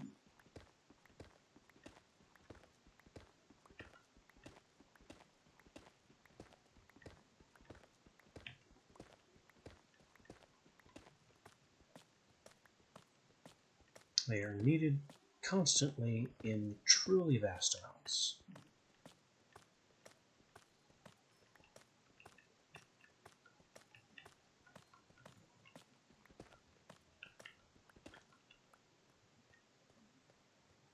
Does this geode have a broken open side?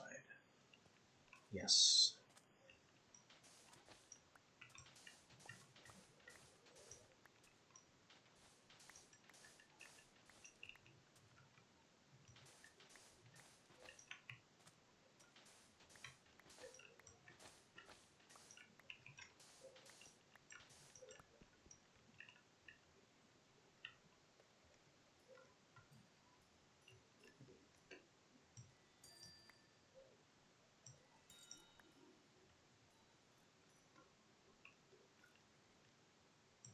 As with vanilla amethysts, break the clusters, leave the buds alone.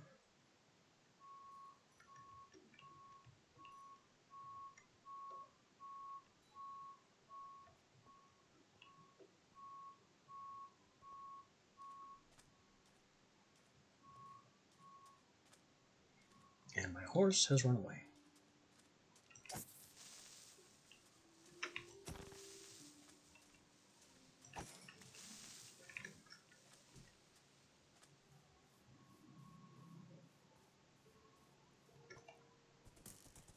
Nope.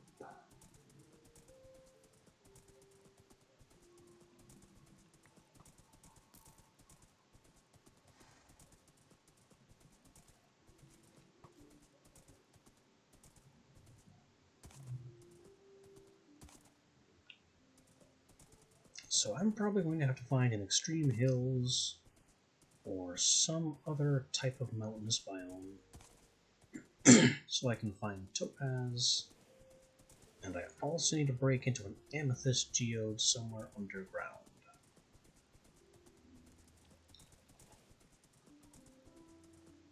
It's those three base geode types that get Spectrum off the ground.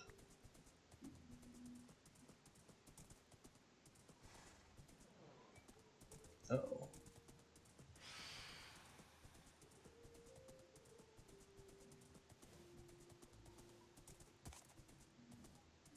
It doesn't matter how fast I can go. Phantoms are always faster. Especially since I have to cross water. There is no fast way to get a horse across water. Other than not.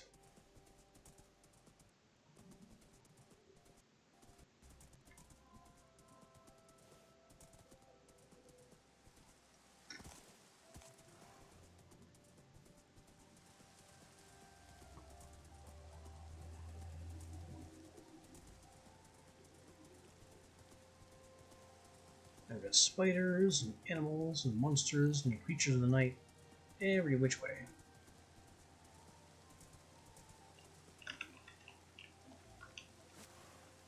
Let's just get the horse in place, get home, and deal with what we found.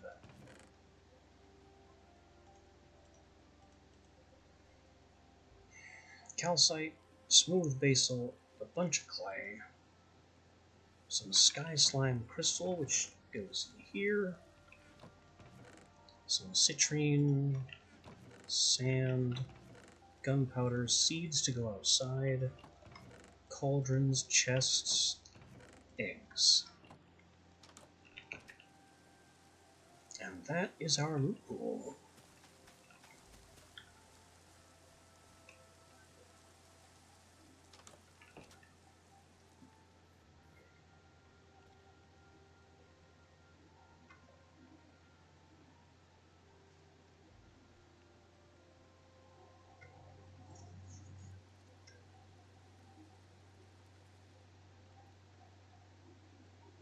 Let's see. Iron and seared stone make slime steel.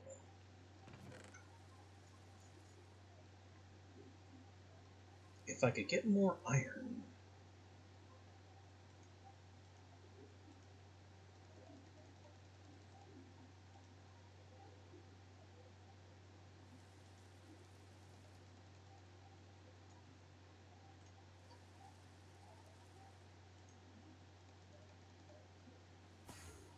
I actually might be able to get away with this.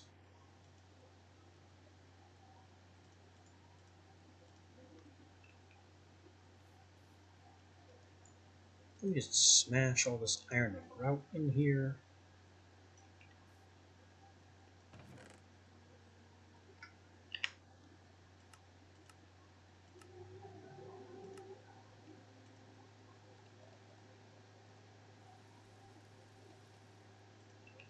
And we'll smash in some of this sky slime crystal as well.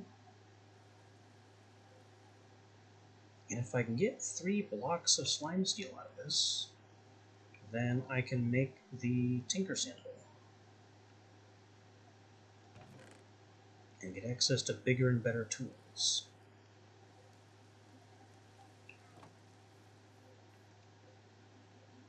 That's more than 3 blocks.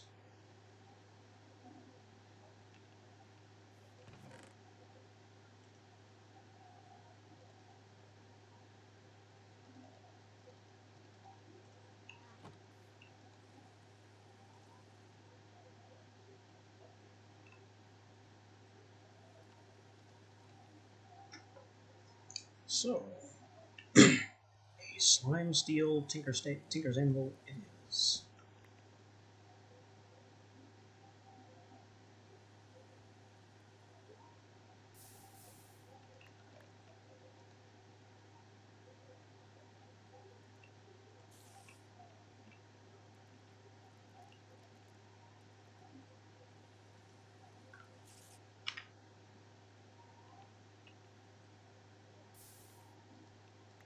Also, we need blocks of seared stone.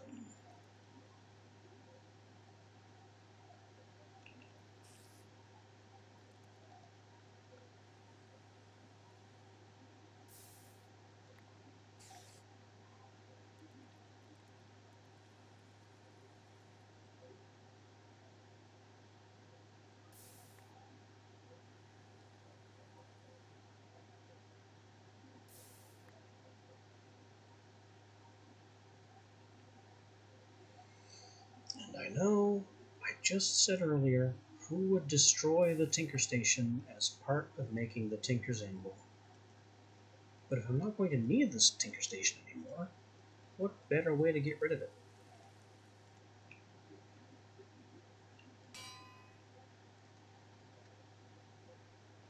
Now, if the Tinker's Anvil has 5 slots, and has access to all the broad tools, including and especially broadaxe, scythe, hammer. Hammer's a big winner.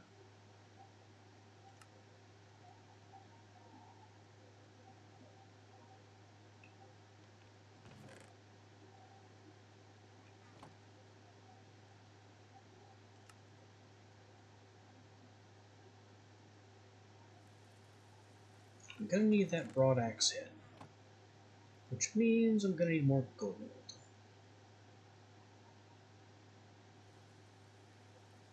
There's also too much sky slime in here. Whatever iron I add is going to become more slime steel. Not really a bad thing, though.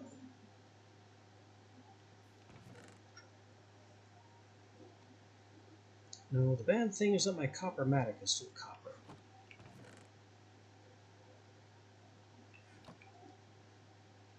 What goes into a matic again? Axe blade, round thing. Neither of which I have casts for yet.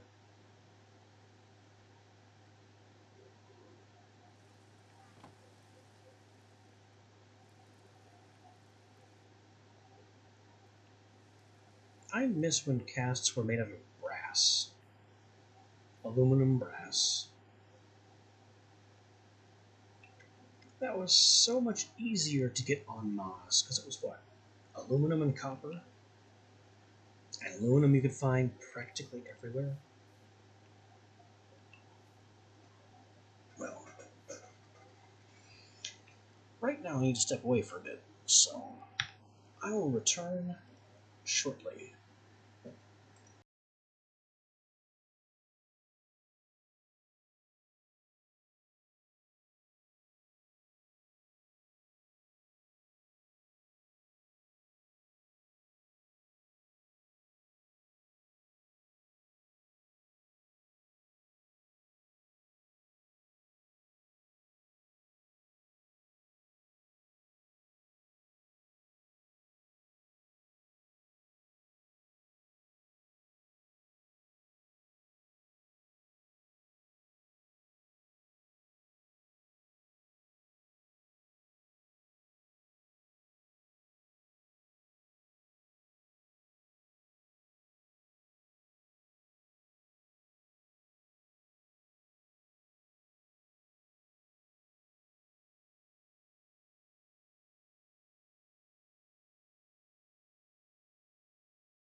And we're back. As I'm so fond of saying, some things refuse to wait.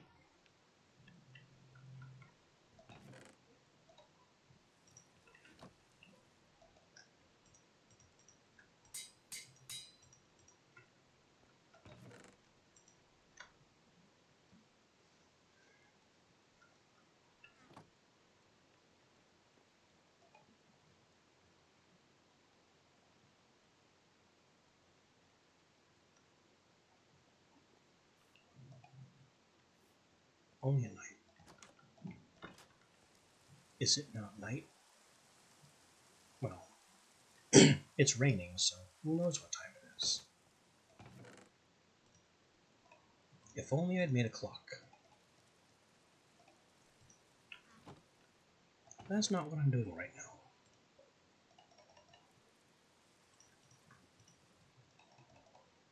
Right now, I am leveraging one of the more powerful mods that I have installed.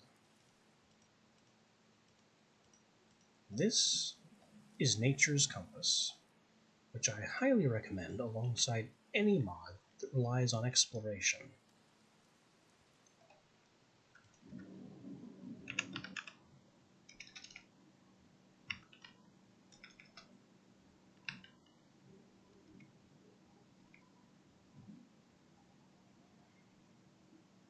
Okay, it's not called the Extreme Hills anymore. What is it called?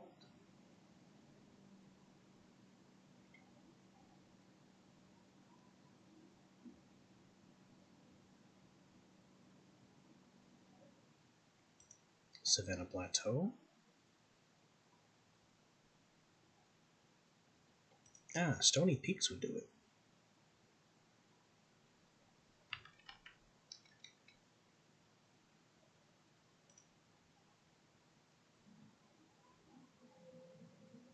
Does anything else have the mountain tag?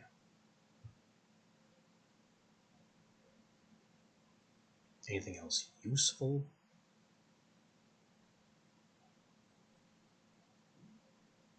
Jagged Peaks.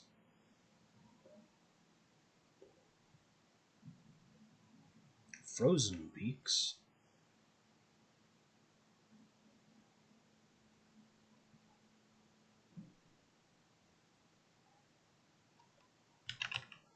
So basically I'm looking for one of these three peaks biomes. Hot, cold, or colder.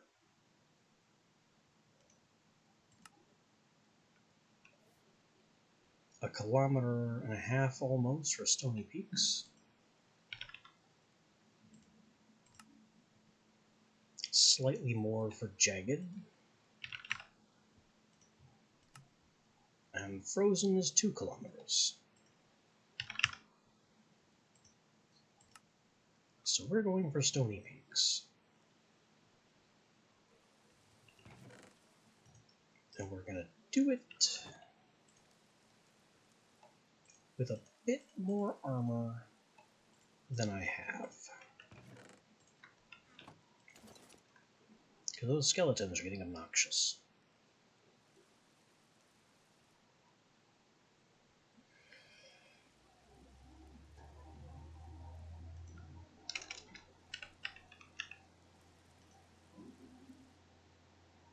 Ah, so that's how that's made. Blood on a saddle to make the big backpack. I had wondered.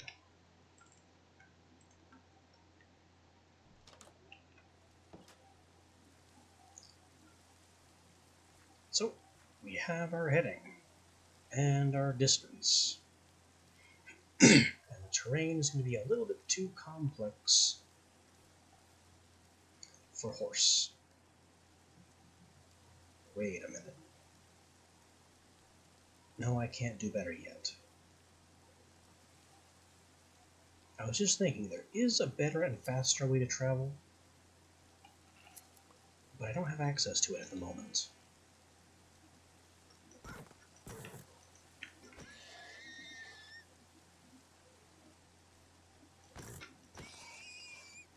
Any more leather?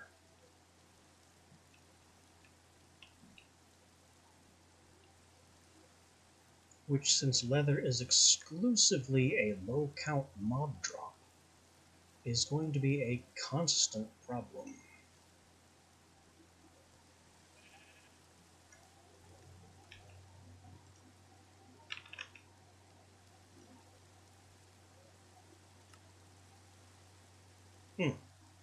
Apparently I can smash saddles and leather horse armor into leather. Not worth it, since I can't craft saddles. And I can get leather out of rabbit hide. Also not worth it, because rabbit hide has other uses.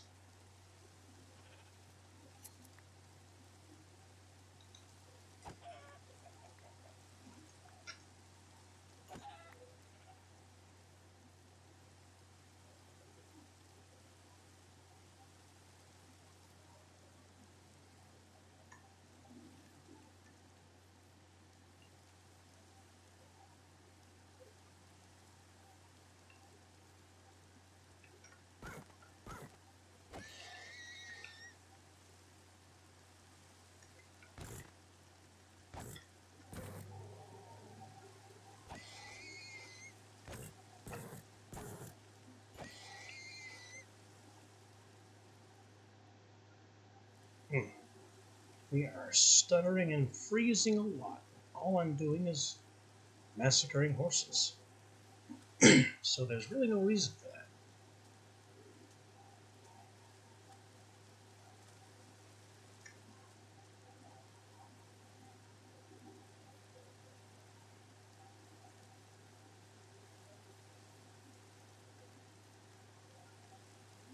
The slime steel sword is doing its job, though. You can see that its health bar, or its durability bar, is blue. And that represents the overslime layer. I won't get into the green actual item durability bar until all the overslime is gone. And it passively regenerates that overslime all by itself. Same with the pickaxe. This is odd. Terrain generation doesn't often have a body of water that links up with a low area that the body of water just flows into. Not sure what that's about.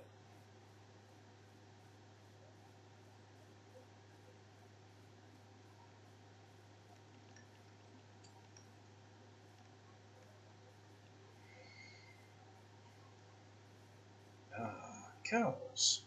More potential leather.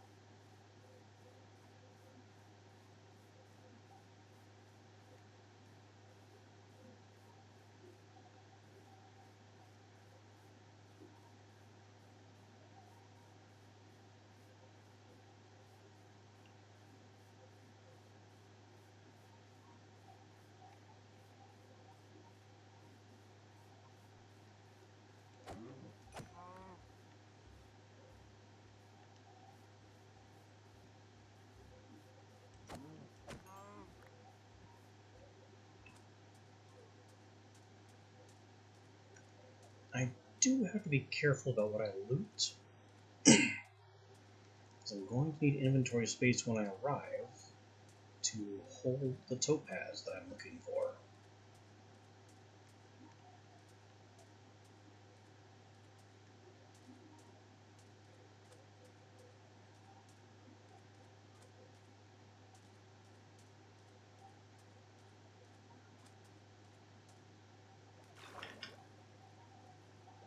There's also this lovely little monument over here.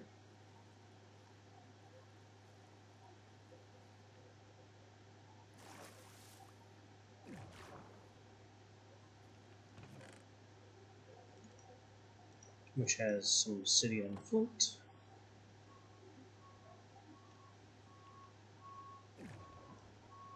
Lots of gold. And the real treasure of the area, magma blocks.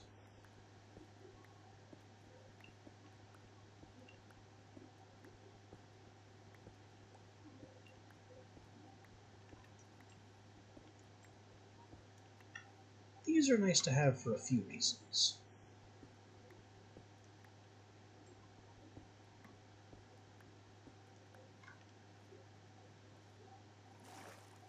One of which that they melt into a Hephaestus liquid that's simply called magma.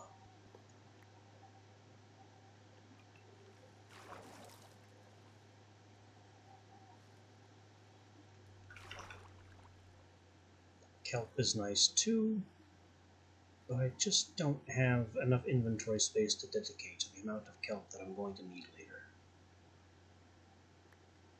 So that will have to be... oh, I got some anyway. Okay, one stack is fine.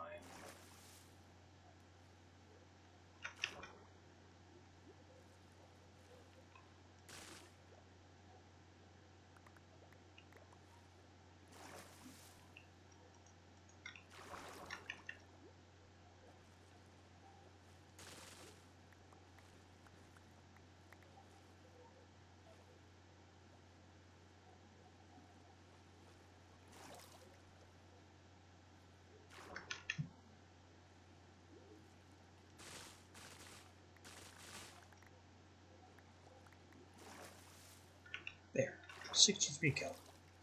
That's all the kelp I want right now. Another geode. This is also probably citrine, being as it's on the seafloor, and I'm going to drown myself because I'm a fool.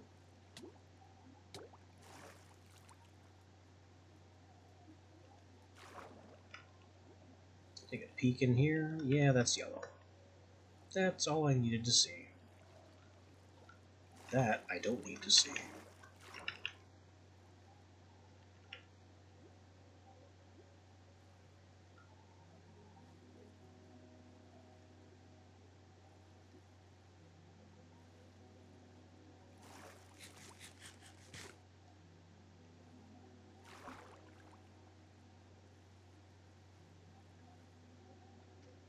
There's an Earth Slime Island over there, but I don't care. Because it doesn't have anything for me that I don't already have from the Sky Slime Island. Unless you really like green slime wood.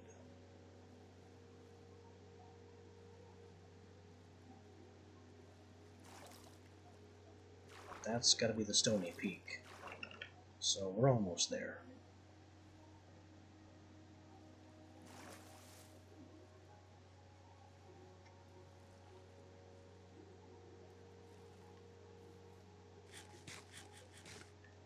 It is sadly quite dark. But that's why we made the armor.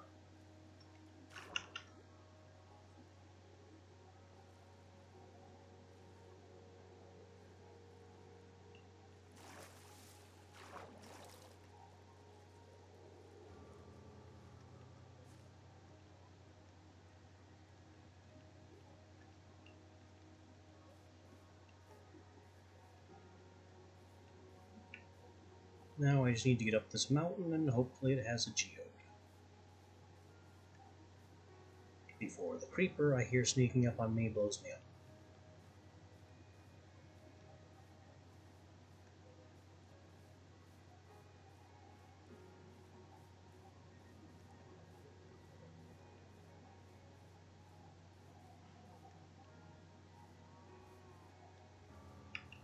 Cow?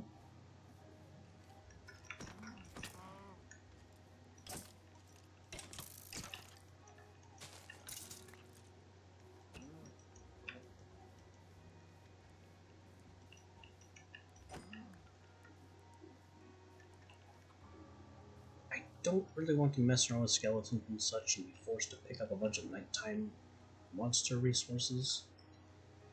I just want to get up to the surface. That's calcite.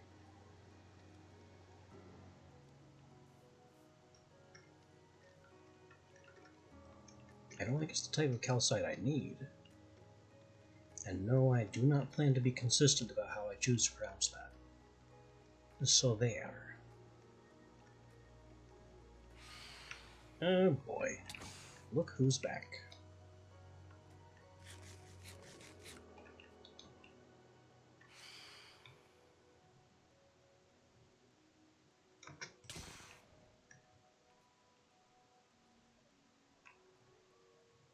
You're gonna pay for every bite.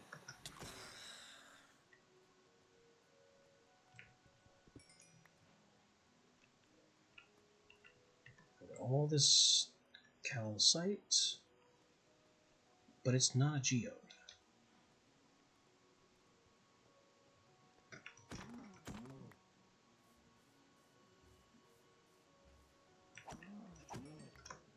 Air witch.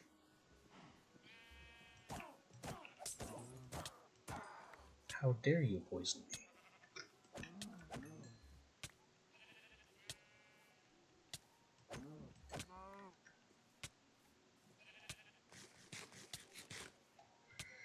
I suppose if I was smart, since I'm carrying a bucket, I could have milked the cow and drank the milk to get the poison off myself, instead of just murdering the cow. But I am not an especially smart man, so I did not do that. Uh-oh. Creeper. Shoo. Be gone from my sight.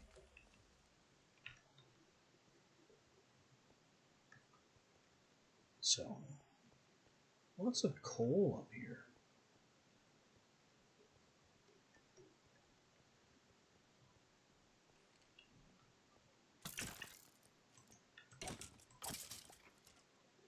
What I'm looking for is a bulbous black ball of basalt.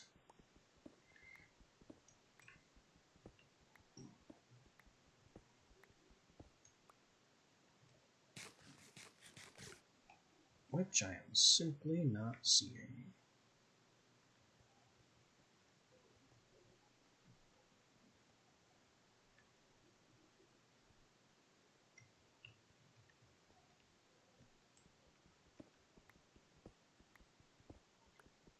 The iron way up here in the mountains is nice, though. I don't remember this being normal. The tons of coal, a little less nice.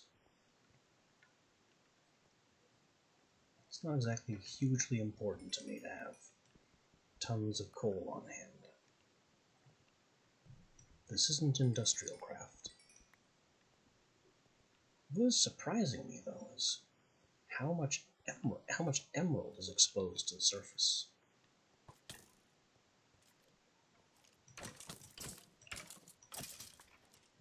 That's a geode. It's probably citrine, though. I don't think it's high enough off. I don't think it's high enough up to be topaz. It also doesn't look big enough to be topaz.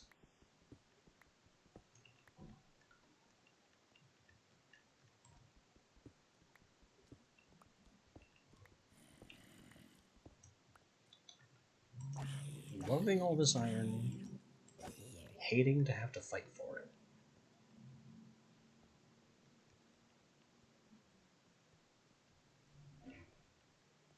And I'm going to have to go check out that geode, even though it is almost certainly not what I want.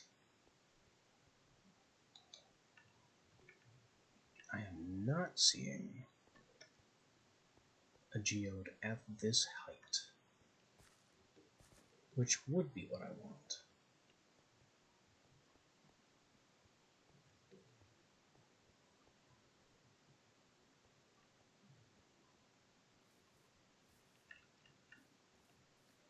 So we're going to have to skitter down the mountain.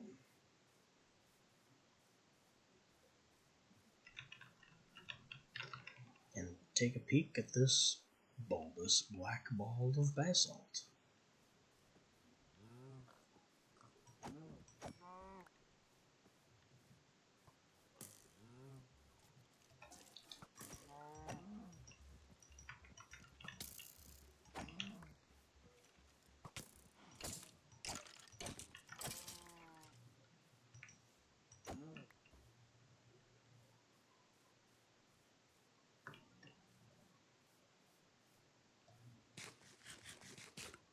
On second look, maybe this is the right kind of geode. It looks pretty darn big. And that's on fire. That's perfectly normal. We're not gonna question that.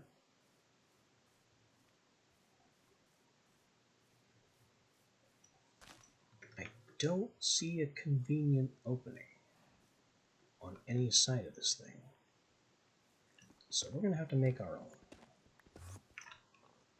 Calm down, Enderman.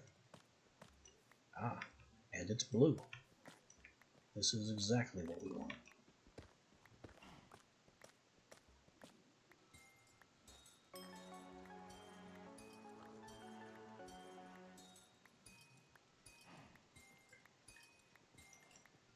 By discovering this topaz geode, we have unlocked more knowledge about the Spectrum world.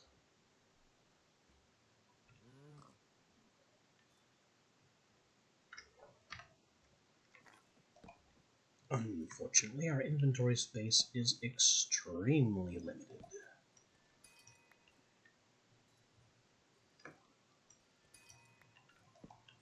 Even bigger, unfortunately. This is such a massive journey from the base.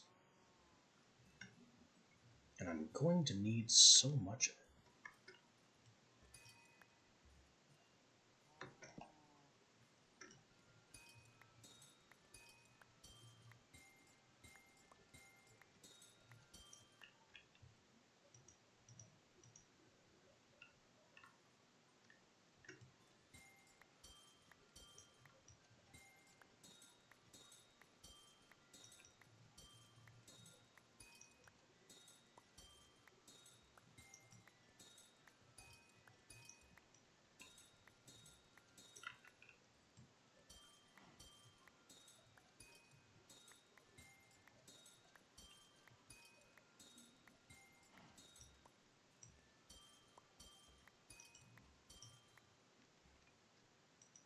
Well, that's a full stack. That'll have to do.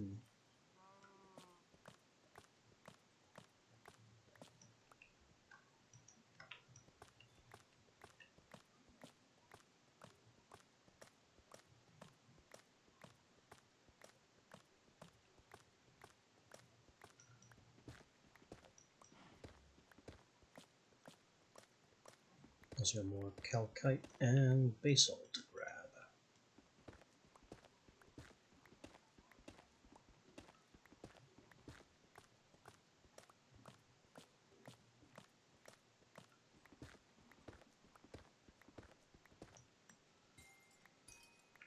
Oh no, I shouldn't be grabbing more of this. Oh, or should I?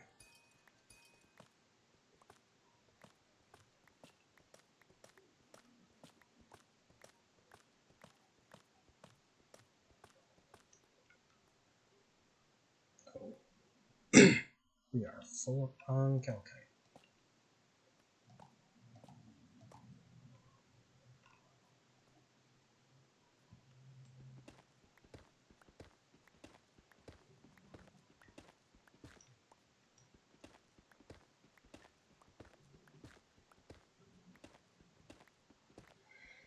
This smooth basalt and the geode calcite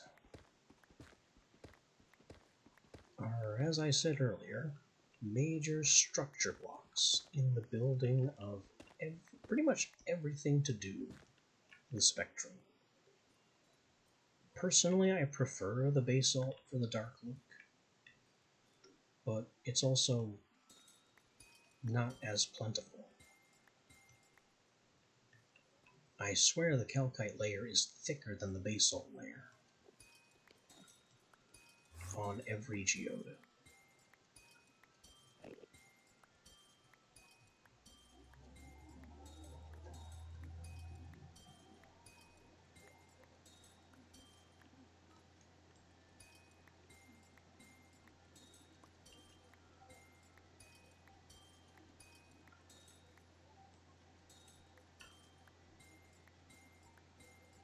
So I'm going to have to landmark this place, because we will need to return anytime we need more of the blue stuff.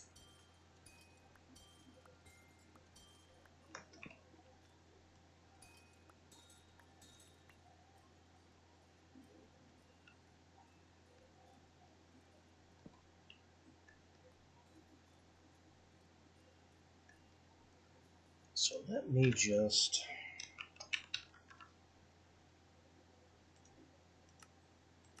mark the topaz point. And now we return home.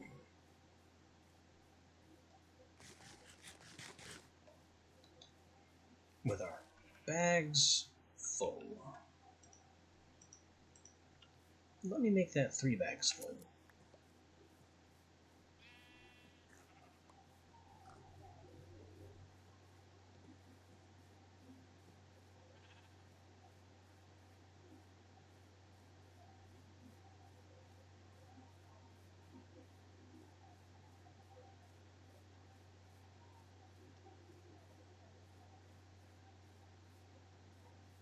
Now the third geode type is amethyst, which is, already present in Minecraft.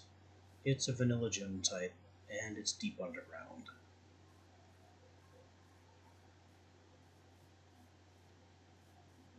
They're semi-common, and I'm sure if I just leverage the map a little more, I'd find plenty.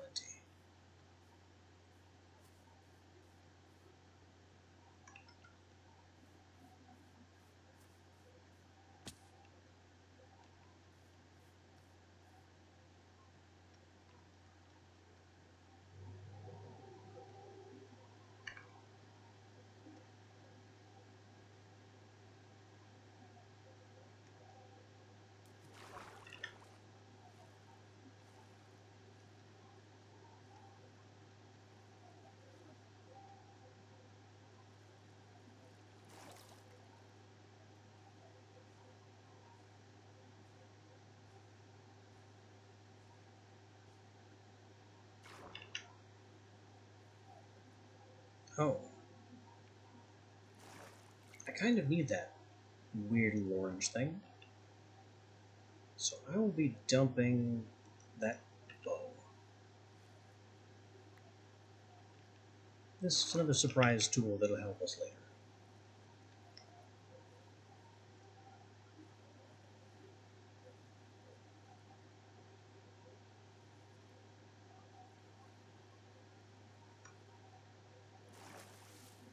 Spectrum has a lot of resources that exist in the world, but that the player is not able to even identify until they reach the appropriate progression point in the mod. This weird orange dye thing with corrupted text, and the corrupted text blocks that we destroyed yesterday are just examples.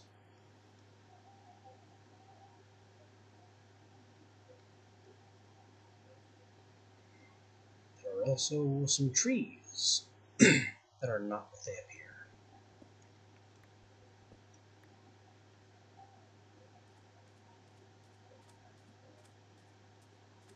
But those too will be impossible to, well, not impossible, but difficult to see and identify until we reach that point.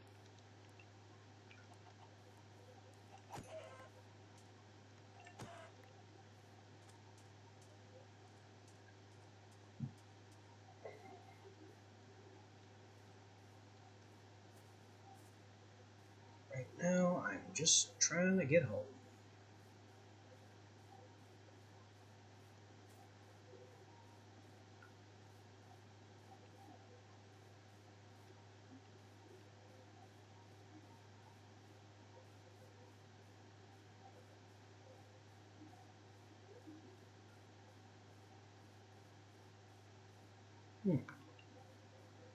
Lily of the Valley.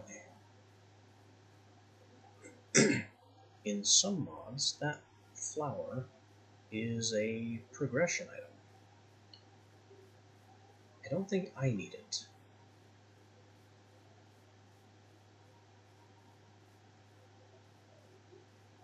Seeing a lot of clay in this pond, lake. Pretty shallow to be a lake. Be a great place to fish, though.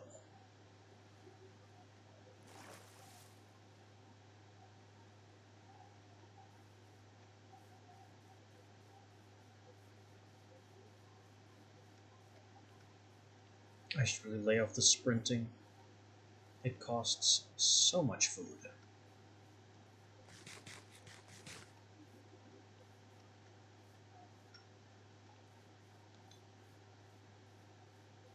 The sun is setting and we are within half a click.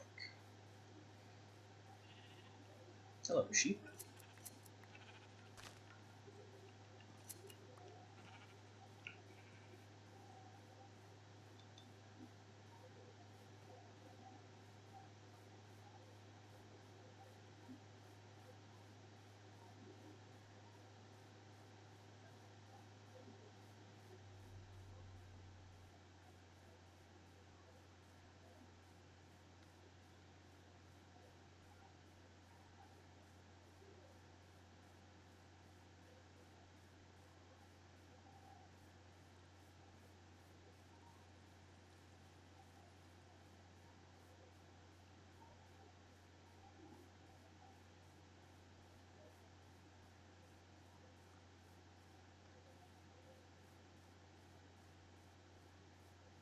The special spectrum trees I alluded to earlier usually spawn in groups of 4.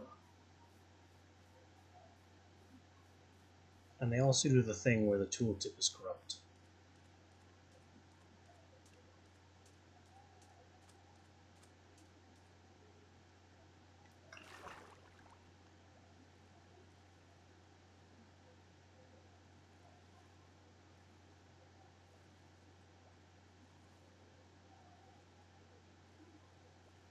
I've seen skeletons that weren't there when I dived in.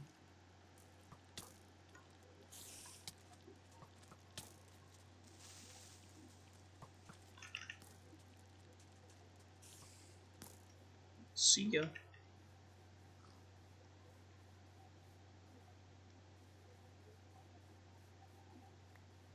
Oh, 2 free eggs, don't mind if I do.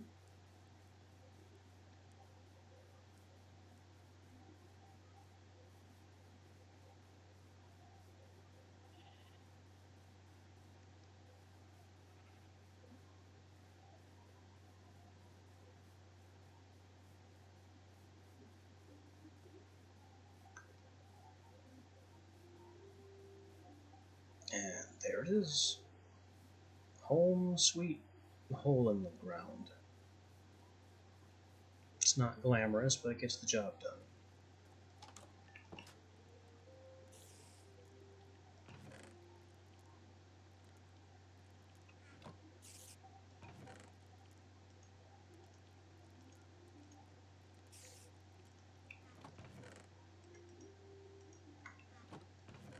So I have topaz and citrine in varying amounts.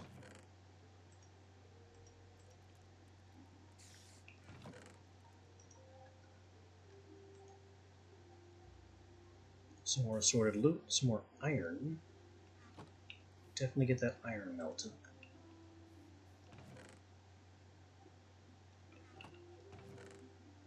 The Nature's Compass is a tool.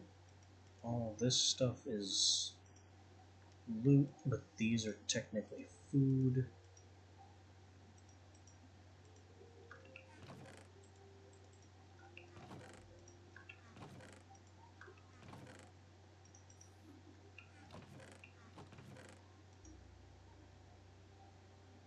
I got this thing, which is also a spectrum resource.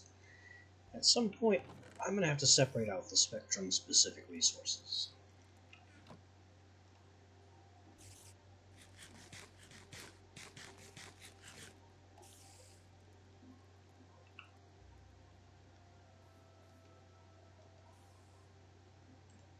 So now I got tons of iron.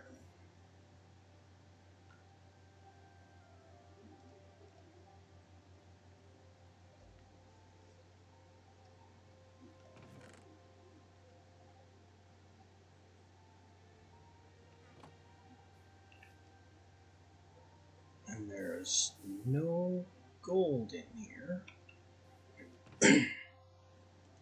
So I can melt down some of this copper.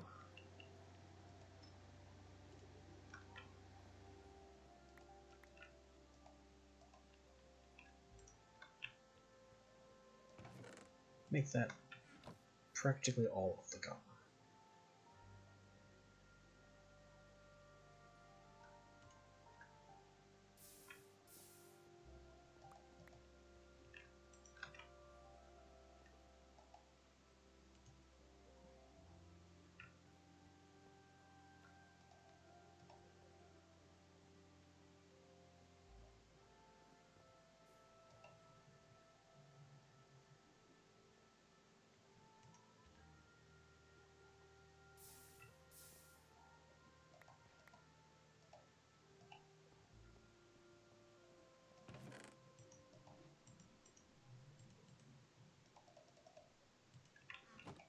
Iron makes anvils, which I will need for nefarious purposes later.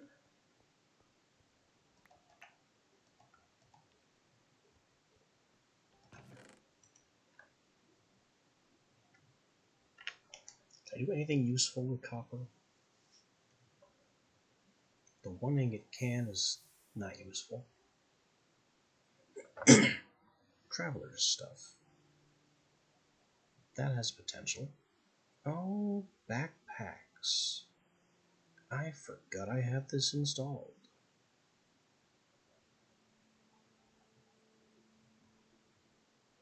Archaeologist brush, spyglass.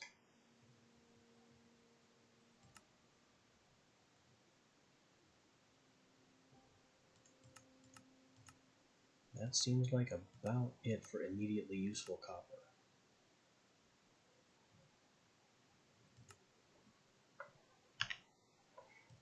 And then molten copper alloys with amethyst into amethyst bronze. It alloys with cobalt and nether quartz into a hepatizon. And copper and gold makes rose gold, which is not great.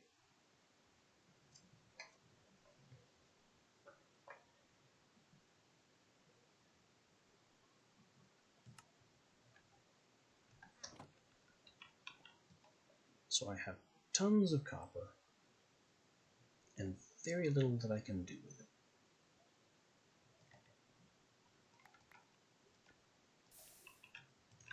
I also need to bleed out 8 ingots worth because they won't go into blocks cleanly.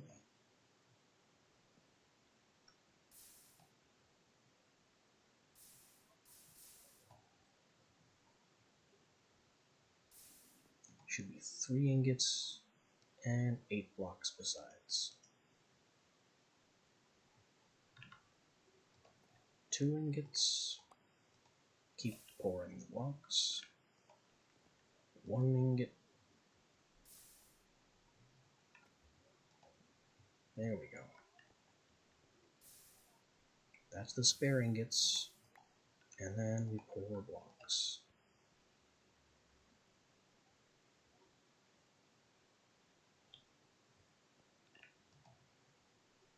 4 blocks left.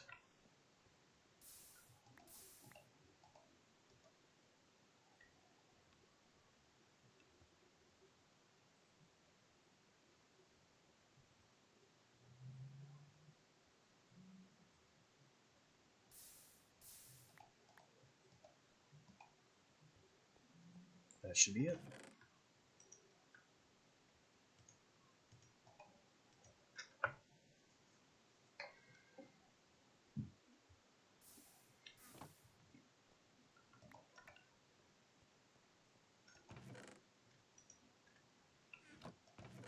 Okay, we got citrine and topaz, which is a start. Maybe we should start fussing about what's actually in this book now. It's got a welcome system, a welcome page. And yes, it works a lot on color theory.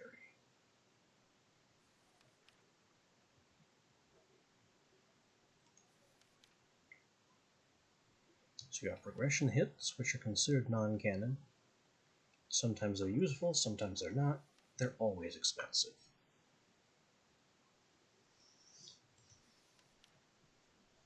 So these first 3 are the 3 gemstones, 2 of which I have. They've got a lot of new banner patterns for, what that might be worth.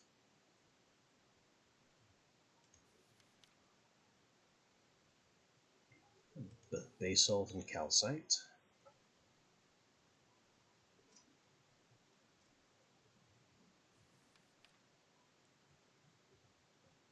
You polish them, and then you use crafting table or stone cutter to make them into a bunch of variant decorative blocks. Just a ton. You can also turn them into cracked variants by dropping an anvil on them. This whole dropping an anvil crafting thing is just fascinating.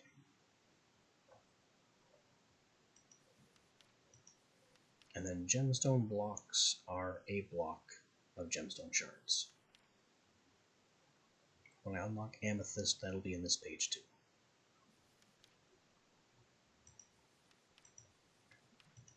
Resources. Geodes. Topaz geodes, they're gigantic and they're exclusively far above the ground in mountains or massive hills.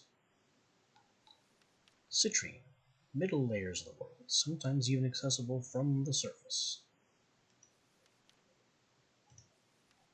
And then there are clovers.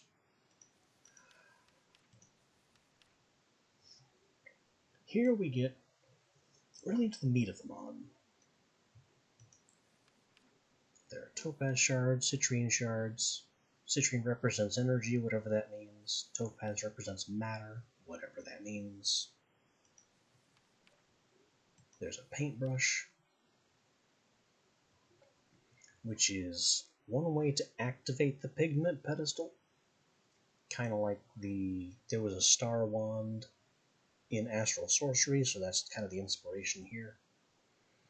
You can also activate the pigment pedestal with a lever or a button, so the paintbrush isn't super critical. Then we have the pedestal itself.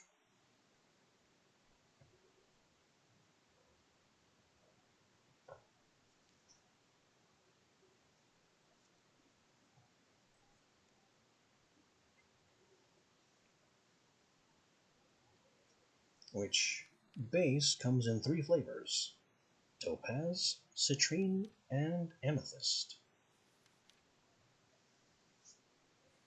What's remarkable about this is that with the exception of citrine just requires yellow dye. The other 2 require green dye, because topaz is built off of cyan, which is partially green, and magenta, I believe, is also partially green.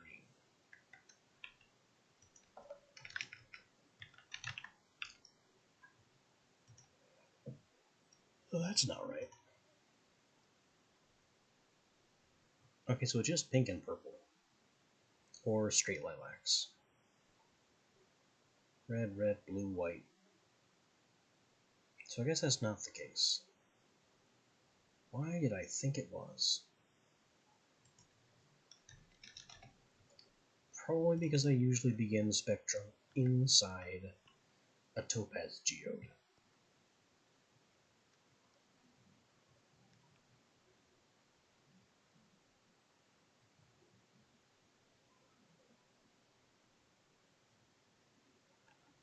Maybe I don't need a view of the sky after all. Requires air or an inventory above it. It's also a crafting table. There's a crafting tablet. Maybe I can build this indoors. I've never tried.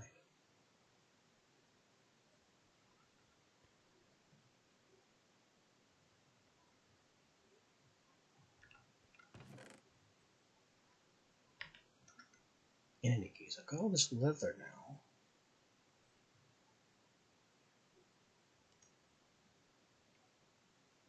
So maybe I should be making a backpack and some traveler boots.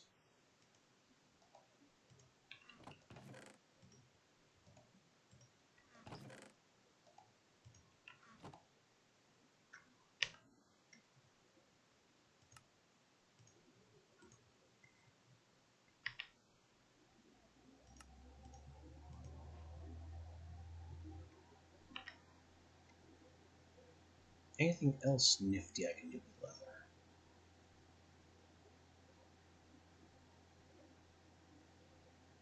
Ender pouch. Well, I don't have that.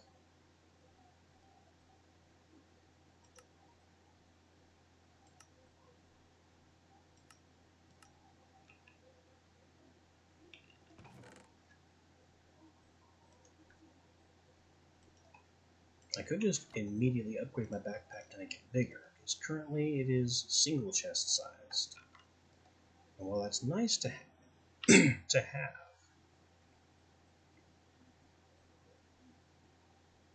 36, 36, 36, I mean, why not? Why not use copper instead, if they're the same? Copper upgrades with gold. Iron upgrades with more gold. So copper is just the better move all round.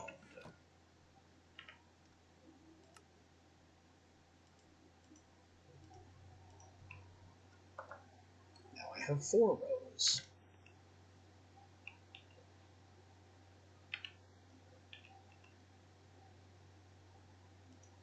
This can go right there.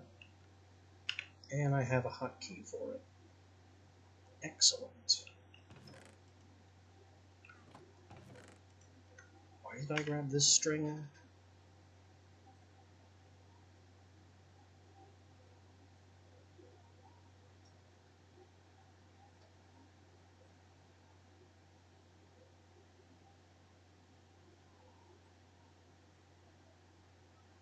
Oh, to make the backpack with.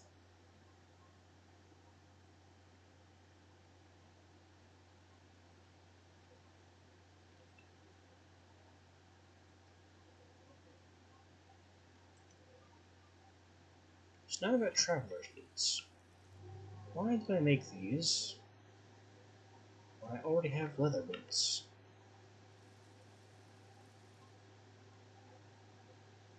Which don't seem terribly useful.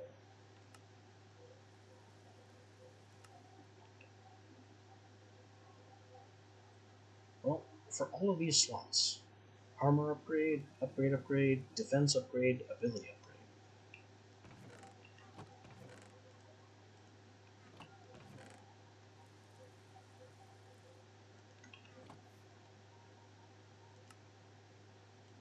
I think the crucial one that I need is an ability? Is it?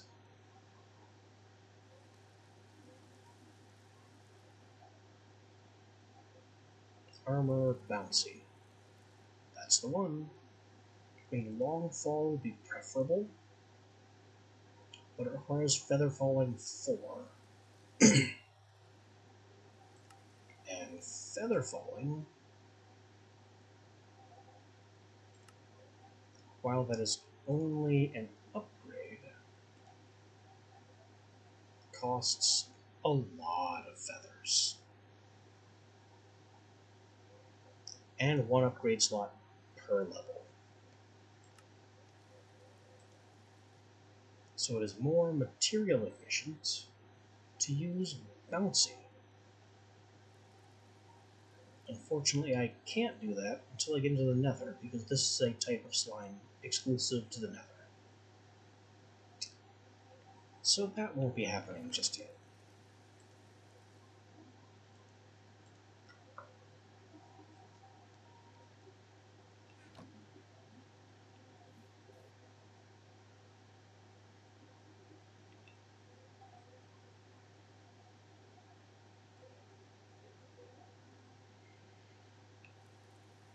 Alright. What I need now is some lapis, so I can get into the fortune type modifiers. And also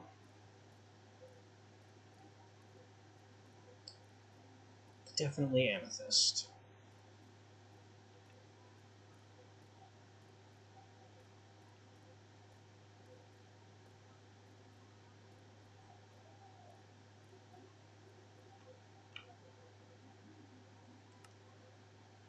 Oh, look. Amethyst pocket. Amethyst pocket.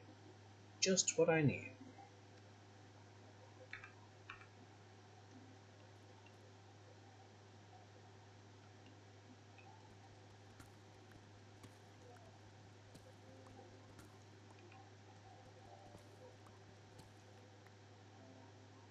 Where to go?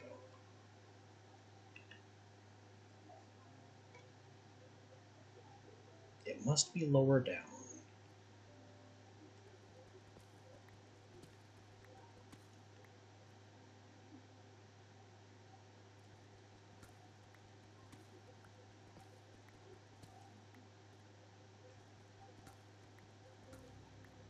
There it is again.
So,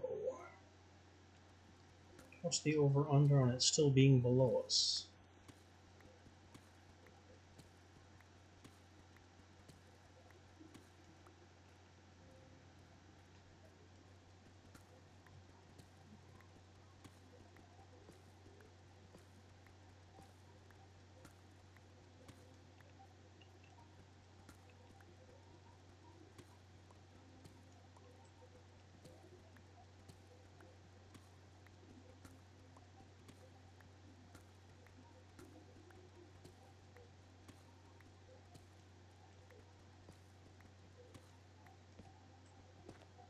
Got it. It's still kinda low.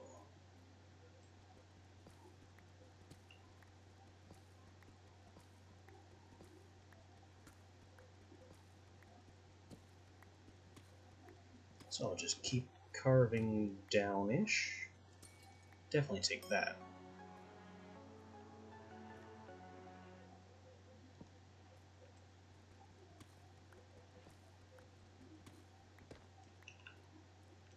And that is the third geode type. Also, free diamond. Don't mind if I do.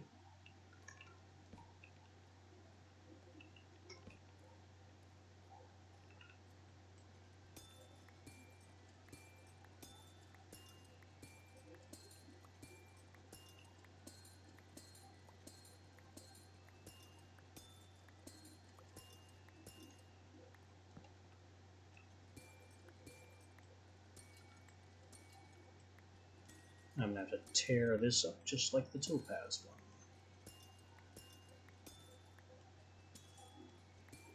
But we intend to come back, so we're leaving the budding amethyst alone.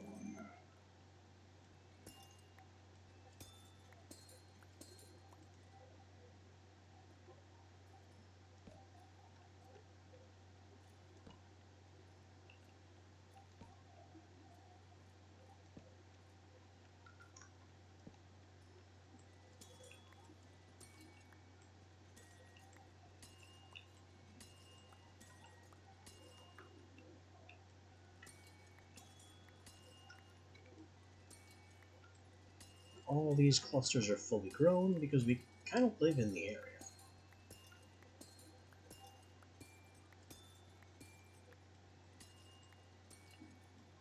So we keep this area loaded and it just processes growth ticks.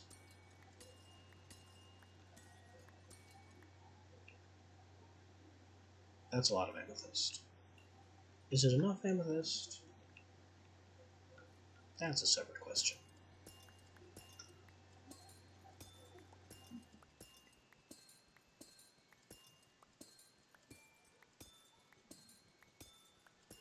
I think my pickaxe durability will tell me when it's enough amethyst.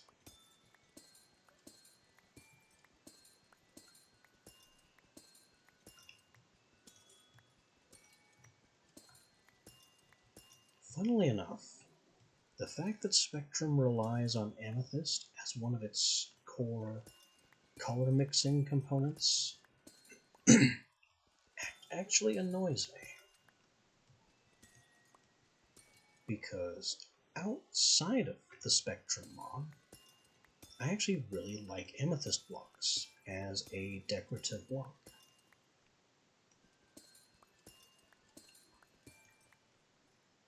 But I can't really use them as a decorative material if one of my core mods relies on them as a very important crafting component.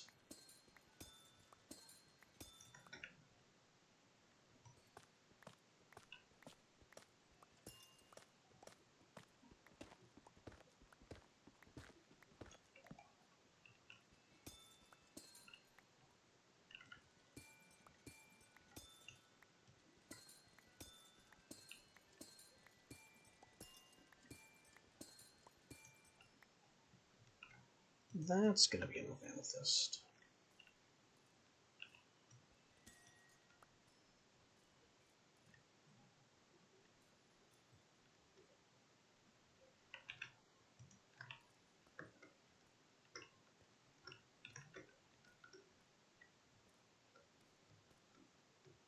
Of course, I forgot my stairs again.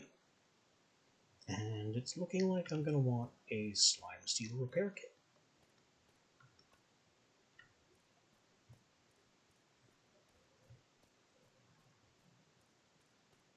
But the good news is, we have all 3 core gemstone types. Which means we can start work on Spectrum properly. Almost.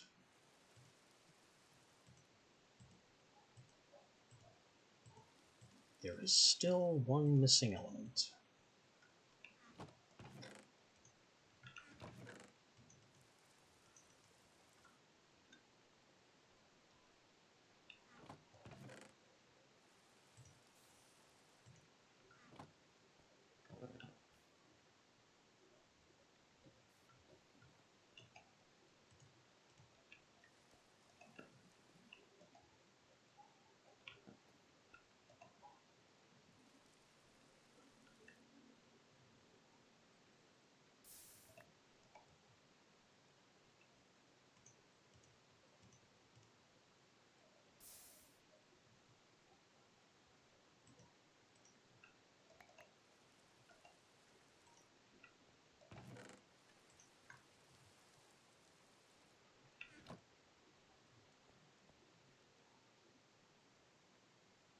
And that missing element is dyes.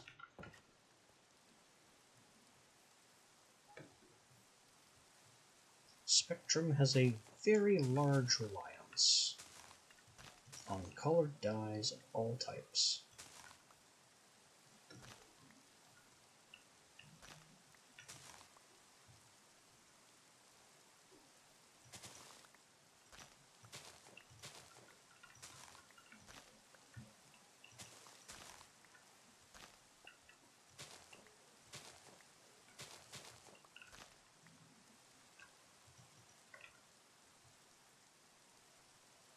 Not so much the light gray, at least not yet.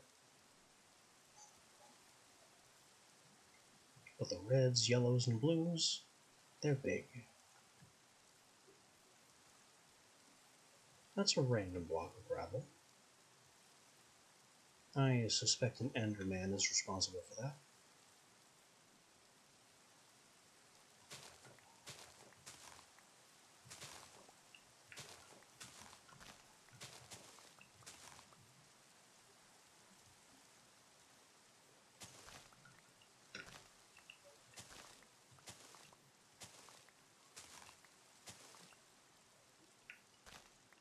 Burn, skeleton, burn.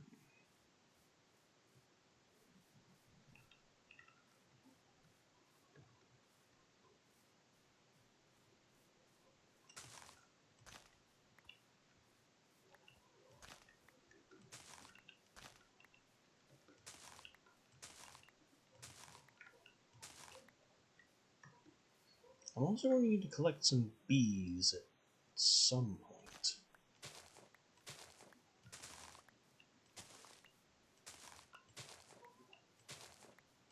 Honey and honeycomb are used for things later.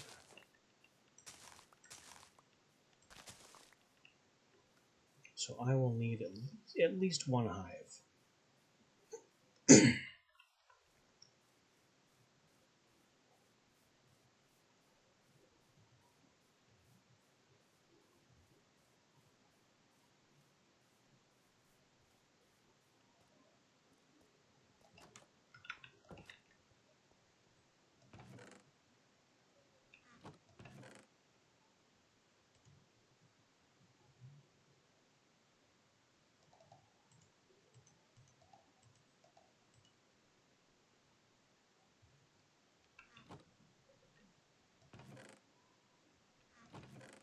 Okay, so we need to make pigment pedestal. I think due to the ease of it, we'll be doing it with citrine. That's 2 yellow dye, 2 polished, 1 each of basalt and calcite, 2 citrine shards, redstone, and some planks. So 2 of these, 2 of these,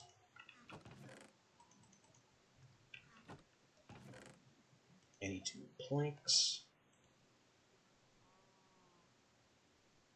and the smooth basalt and calcite need to be cooked.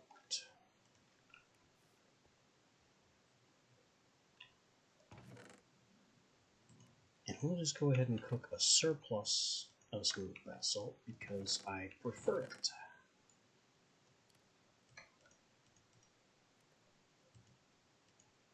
And am eternally annoyed that there is less of it compared to calcite.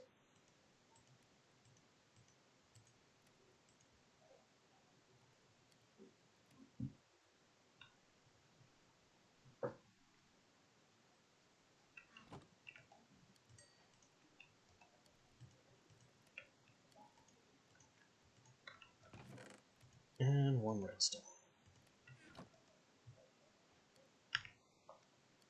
There's our yellow pigment pedestal.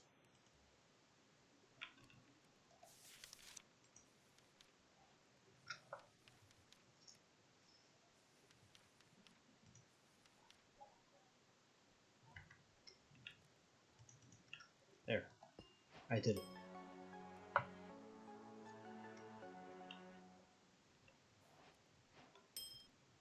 That unlocks a whole lot of new lore.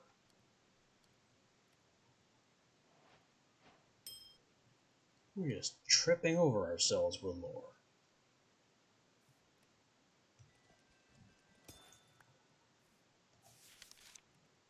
Look at all the stuff that's new that we can look at.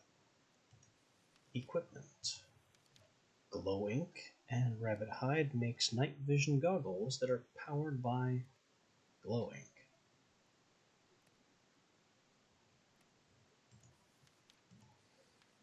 There's a fishing rod made of basalt, string, and a mermaid's gem. Well, what the heck's a mermaid's gem? Well, the answer to that is, remember that orange dye we picked up a while back? That was a mermaid's gem. It's possible, and in fact very easy, to farm these things infinitely. All it requires is a bit of digging and some buckets of water. Not hard at all. Magical blocks. We have compacting chests that automatically craft anything 3x3. That, well, 3x3, 2x2, or I don't know what a 1x1 crafting pattern is. But it automatically compacts anything you stick in. The Heartbound chest. It's just a double chest that can only be opened by the one who placed it.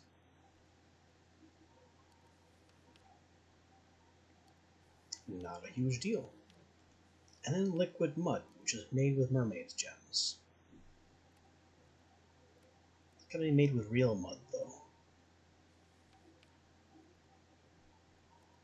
And the liquid mud can be used to turn rot flesh into rabbit hide, which is very nice, actually, considering how annoying it can be to get rabbit hide the regular way. Magic items crafting tablet. You can just, it's a portable crafting grid. It's not a usable crafting grid, it just saves it for automation reasons. Deco stones I have never used. Seems like a waste of crystal shards to me. Gemstone glass. It's just colorful glass. Also kind of a waste of shards. Mermaid's gems. They're made by plants that grow deep in the ocean. And when fully grown, these seeds float to the surface.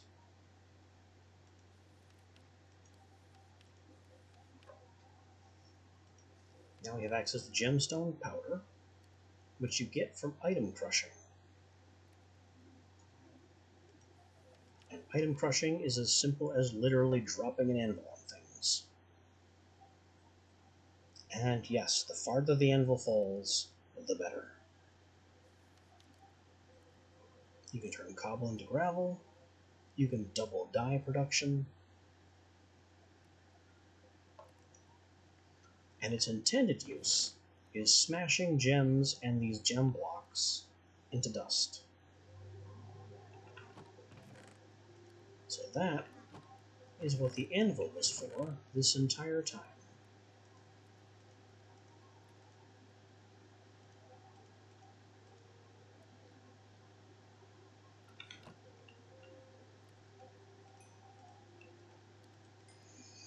Now it is getting to be a bit on the later side, and I do have some other things that I must attend to. So, while I'm quite glad that I haven't been forced to shut this down as a result of technical issues, I still need to shut this down earlier than I'd like. But all the same, we have made some very nice progress. And I think it's soon time to get into the Nether, actually. I know, kind of ambitious to be thinking about that right now.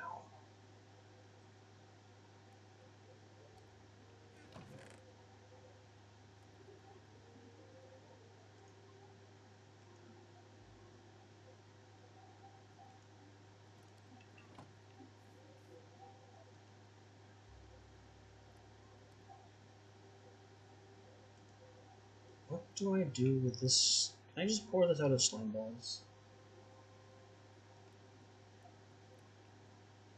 I can.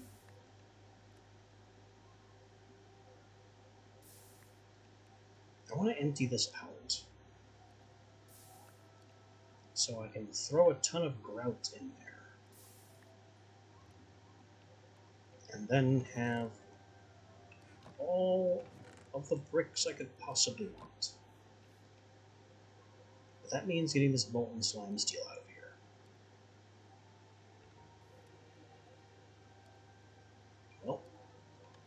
let's just do that then.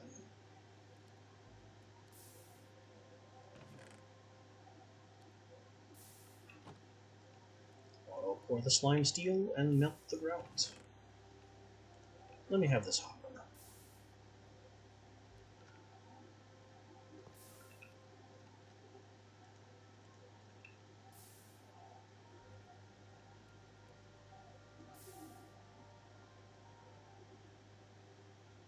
There we go. The slime steel is coming out, and then the grout will become bricks.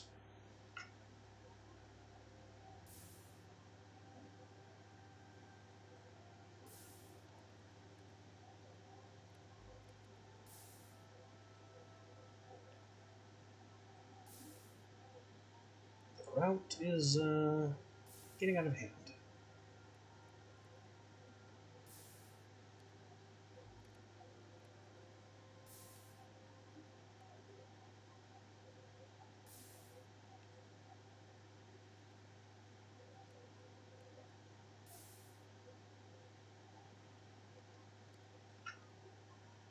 Ah, good. We're out of grout.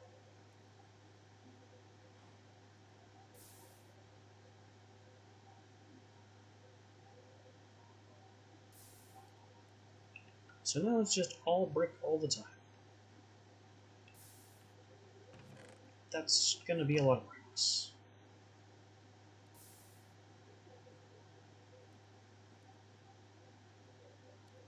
Why was I doing this again?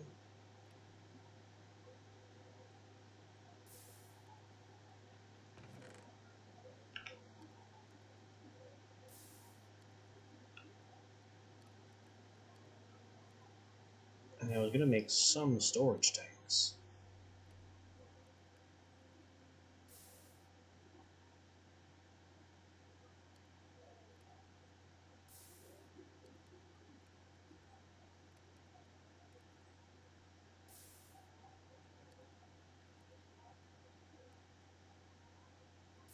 And those do need to be made from bricks and glass.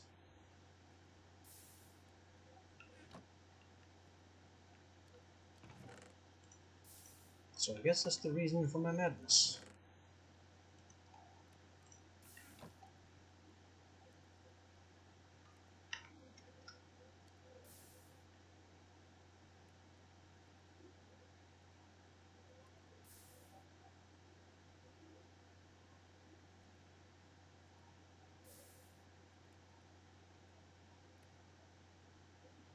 Why would I want to use the one that uses 2 additional seared bricks for no good reason?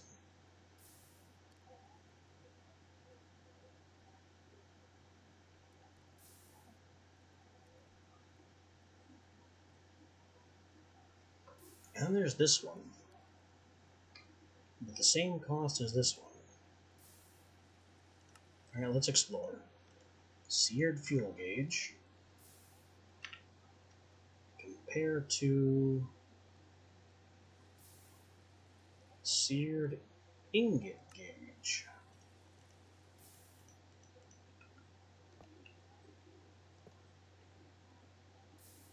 Okay, the fuel gauge is 4 buckets, the ingot gauge is 5 buckets and change.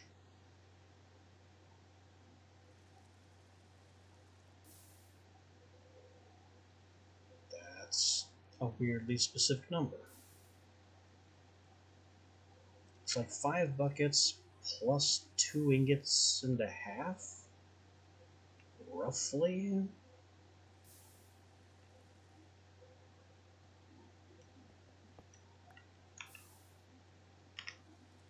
Well, a bigger capacity is a bigger capacity. And I can just melt this back into its bricks.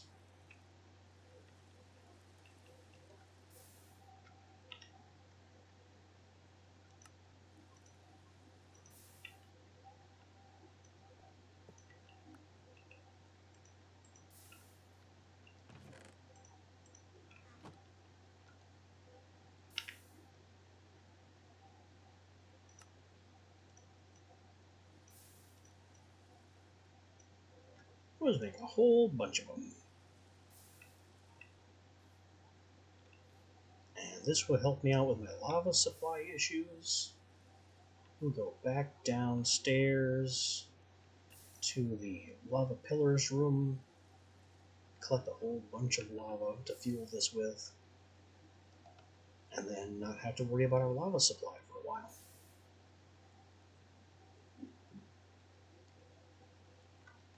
And that will probably be one of our first activities tomorrow.